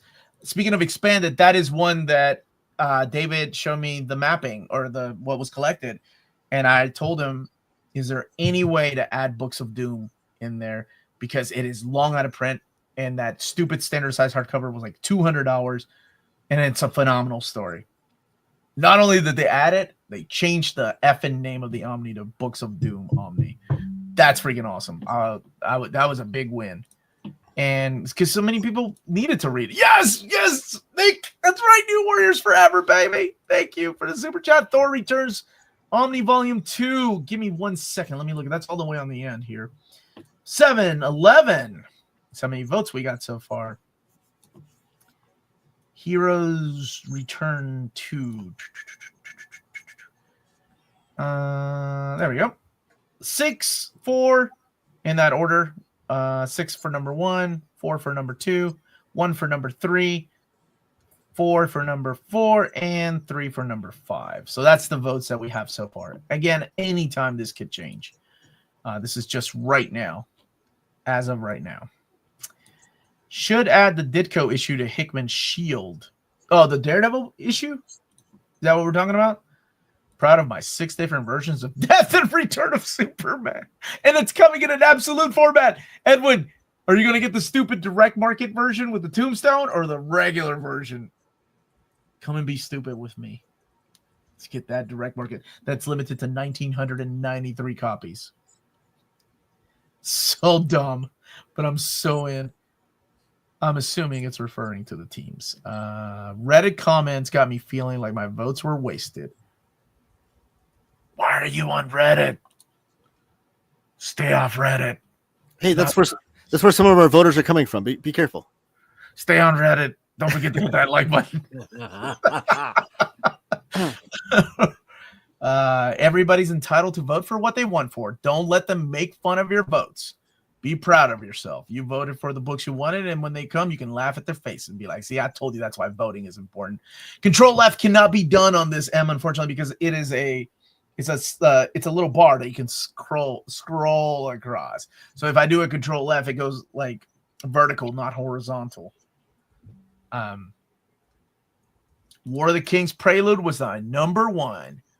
To be fair, New Warriors Volume 3 ain't that good. It's not, Adrian. I agree with you. It's kind of bad. How's New X-Men doing? Thank you for the super chat, Robbie. Let's go have some fun. Now we got over 727 votes, so let's go have some fun and look at New X-Men. We looked at New Warriors, New X-Men 4, 3, 7, 6, and 8. Does my number make sense to you all now when I'm saying that? 4 for number 1, everybody? Oh, man, War of the Kings shot up. Both of them. 12 people for number 1 choice for the Realm. And the Road, 15 people. I think that one's going to do well. Weapon X, unfortunately, Peter. It's not happening for me. It's not going to happen. It's got 2 people voting for the I'm sure I can find it. You know what? I got to get Samantha on the case. Samantha is the queen of finding omnibuses kicking around in New Zealand. I bet Samantha can find me a copy in New Zealand. That's all. Okay. I'm just waiting to be loved. Claremont and Lee, people don't give a crap about double dipping. That first volume is doing really well. Of course, that first volume doesn't really double dip a lot. This is the second volume that would.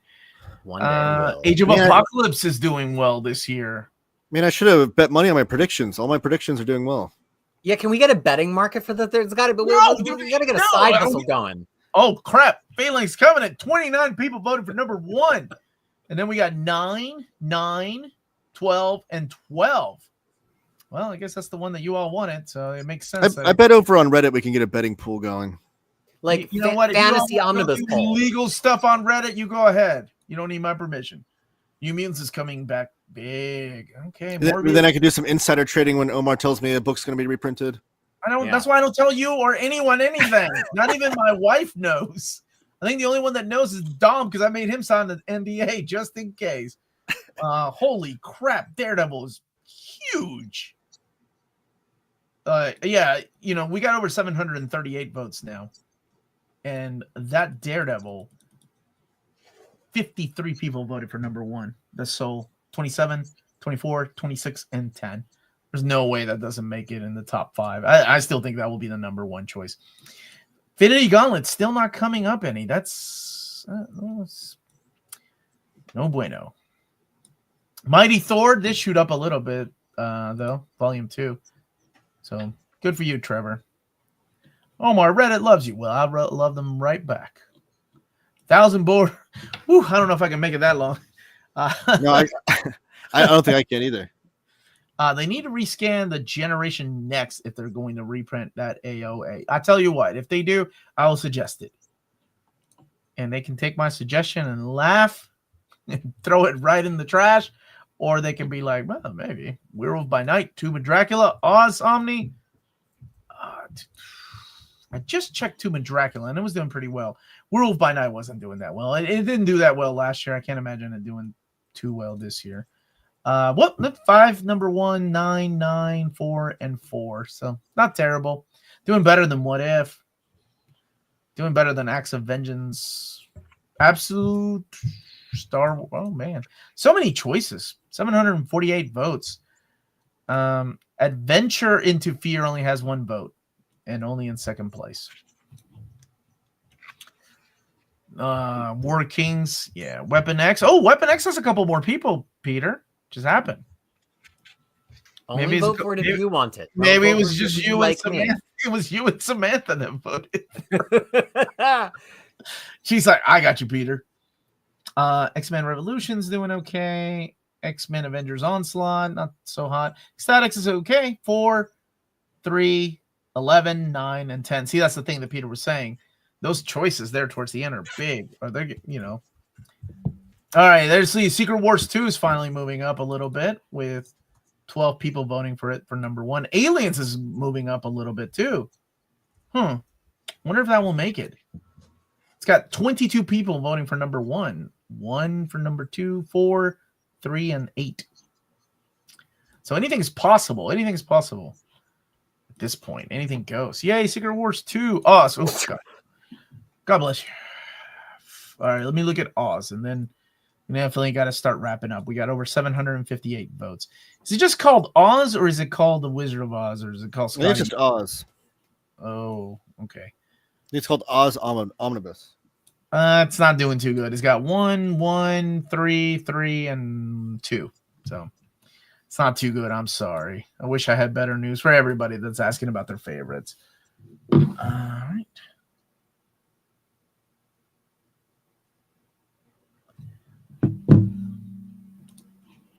Statics is criminally underrated. Yeah, it's good. The Infinity Saga. Can we get a how to vote again? I'm late. Yeah, sure. It's easy. Take it from the top. All right, here we go. You go to this website. The description has the link. You put your email right here. I am Conan Lover. Please don't take that out. Why did I go with that? Of course I did. At Gmail. Shut up. Conan Lover. I love Conan. And then you vote first, second. If you try to vote 2 right here, it will not let you submit. 3rd choice, 4th choice, and 5th choice, right? It's weighted voting. Your number 1 vote counts as the most points. And you go all the way down to the bottom and you just submit. That's it. That is it. That's all you do. Easy peasy. Doom is tired. He's going to bed. Even Doom needs to sleep. And let me get this super chat. Do you think they're going to make any changes if Marvel Knights gets reprinted? I think at this time around is just a straight up reprint. Does Ultimates by Miller and Hitch and Love Ultimates make you appreciate Bendis' New Avengers more? You know what? Bendis' New Avengers is a masterpiece compared to Jeff Loeb's Ultimates. Yes. So I guess in a way it does. I do have a late night television. I really do. Does Russia get involved in the voting also? Anybody can vote from across the seas. Yes. Yes. Including Russia, where we got our favorite mutants, Colossus, and Magic. Not Darkstar, because for some reason they turned really evil recently. I don't know why. Out of nowhere. Oh, Peter, if you've got a thing for Russian mutants, you should be reading the brand new Ultimate Wolverine from Chris Condon, because that is where they are right now. Huh. How's Michelini and McFarlane? Okay. I'll look for a couple of these, and then we do have to wrap it up. We got 788. We'll stop at 800. 788. What was the question? What was it, Peter? Michelini, McFarlane, Spider-Man. Spider-Man by Michelini and McFarlane. Spider-Man by Michelini and McFarlane. Let's look here. It looks to be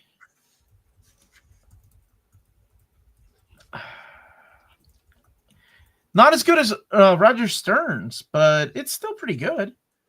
And coming in at... So I'm just going to read you the numbers really quick because I keep getting reset, okay? So I'll go in order: first, second, and third. First, second, third, fourth, and fifth choices, just in case. Is it under? It's under amazing, isn't it? Yeah. So it's 5, 6, 5, 2, and 9. So 5 people voted for first place, and you get the rest. X-Vengeance moved up a little bit. That's good. 800 votes. Wow. Don't put your pencils down. That's it. 800 votes. Thank you all so much. 800 votes. Smash that like button. Are they reprinting the Spawn Origins Deluxe? They were supposed to be, but I don't know. At this point, it's up to the Todd Father. How is X-Men Classic? Did I not look at that when we were looking at X-Men? Let me look. X-Men Classics. Here we go. Let's do it. Let's do it. 6, 8, 10, 4, and 8. There you go. Inferno moved up to 14, 13, 7, 14, and 2. And I'm just reading the first, second, third, fourth choice. Age of Apocalypse is moving up a lot, though. Like 19 people voting for number 1. Inferno! All right, Inferno. Let's look at that one real quick. And then we're going to start ending the stream because this has been a lot of fun. But I got some more reading to do, and then I got to record X-Men Inferno. Inferno, 14, 13, wow, 7, 14, and 2. Holy crap, you guys. Okay, vote for what you want. I'll just keep saying that. Extreme X-Men, 2 votes, 1 and 5. Both extreme. Too many votes for X-Men, to be honest. Too many muty sympathizers around here. Well, here's the thing. I'm going to say it again, in case you're new to all this. Doesn't really matter. I understand there's a lot of X-Men books, but if X-Men books are what's selling, then that's what they're going to reprint, right? Of course, I like obscure books too. I like Power Pack. I love Power Pack. It's one of my favorites. It's legitimately good. All the people joking about are people who haven't read it and don't know. Wait, but you see what I'm saying? Like, you know, we like those things, but at the end of the day, Marvel and DC are going to print the books that people are voting for because that's what sells. And if people want it's always frustrating when you don't like the popular thing. I mean, you're talking to me who never likes, other than X-Men. I generally do not like the popular thing. You're talking to the original hipster over here that doesn't like anything popular. It's not even that. I wish I had the brain wiring that let me enjoy some of the popular things you all enjoy. Trust me, my life would be easier. But I totally get it. And when you're not a huge X-Men or Spider-Man fan and you want to see, if you're Taylor and you want to see all your Golden Age stuff, or if you're somebody who's like a huge, Guardians of the Galaxy fan or whatever you're a fan of, it's kind of frustrating to see them on the poll. And this is how I feel in the DC poll, because I'm not the hugest Batman fan. In the top 60 in the DC poll last year, there was 1 Wonder Woman omnibus. Do you know how many Wonder Woman omnibuses there are left? I mean, she's doing really well with Golden Age 6 and Silver Age 3 solicited, but like, I was like, really? I can't get 2 omnibuses for Wonder Woman? How many Batman omnibuses do you need? So I've been there on the other side. And all we can say is, like, it's representative of what people really want. You are seeing the real-time demand curve for what people are the most excited about. So if you know a lot of people who are excited about whatever your niche fave is, go to your Golden Age Omnibus fan club and get them to vote on the poll. Their votes are valid as long as they only vote one time each. And if there's really demand and they would really get out their wallets and day one and buy these books, we want their votes. Yeah, or you could do what I did and just make your own YouTube channel where you preach about Golden Age and weird, obscure, indie self-published comics, and hope that you could build some hype around them. Yeah, Taylor's channel is really just a long con that he activates during the polling season to get what he wants.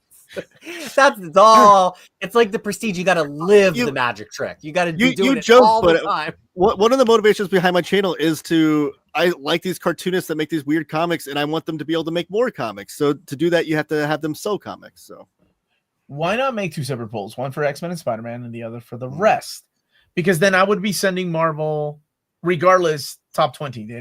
Last year they only reprinted 10, right?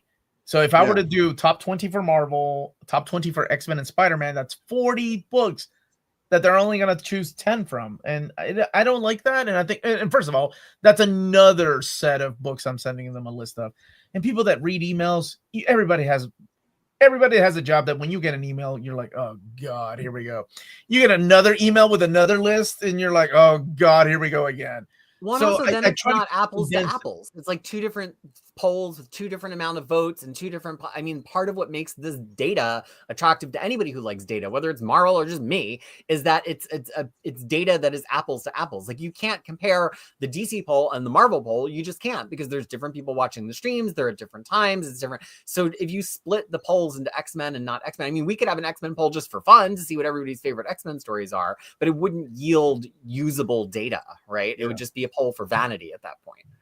This is something really, really important. With the current tariff war, do you think Marvel will do reprints?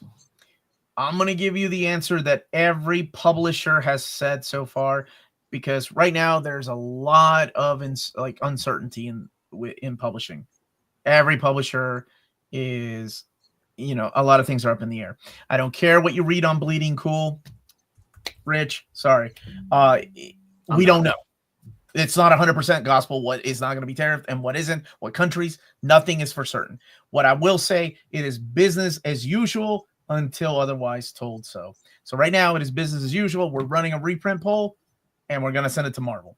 I don't know how it's going to look here in 4 or 5 months, but it's just, it is what it is. Yeah, and honestly, there's no guarantee that Marvel's going to reprint all these anyways. The only thing we can control is the poll and the votes. What Marvel does with that and what they can do with that based on the economy is out of our hands. And the other thing to remember is these companies need to exist as businesses 1 month after tariffs do or don't go into effect, 12 months after they do or don't go into effect. And, Marvel, there's been some ups and downs, baby. Do you know your Marvel history? Well, there's been some crazy things that this company has been through over the years. So, there's going to be books in 2026, no matter what happens. What the cover price of the books are, does Marvel decide it's better to go more obscure because that's what people are demanding and they'll pay the premium? Does Marvel decide only print the greatest hits and do lots of reprints because they're sure sellers? We don't know yet, but there's going to be some kind of books, and it's data like this data, like book scan data, like data from the direct market that's going to tell Marvel how to exist as a business in 2026. So it's not for us, unless David Gabriel's watching, in which case, hello, please lift the restraining order. But otherwise, it's not for us to decide. We can just provide the data points. So we're just gonna keep on doing like we do it every year, just like we kept going through 2020 with all the uncertainty, right? Even though people were making videos that DC is over, they're canceling Omnis, they're canceling physical books. It's until you hear it and it's official, then we're just gonna keep it going with this as we usually do. Wait, we can only vote once. Yes, Philip, thank you for the super chat, and only one time. All right, everybody, thank you all so much for watching. Thank you for taking a big part in this. If you were watching live, you're watching this later, thank you for watching the whole thing, and go and vote. Everybody vote. Everybody vote for what the books you want, including these two. The results will come in. Hopefully the schedule is right now. This will stay open until Tuesday, April 22nd, around 8 p.m. I'm going to see if if Jim can get me the results by that Thursday morning, that might be a little too early. I can record something and have it out on the 25th, which is that Friday.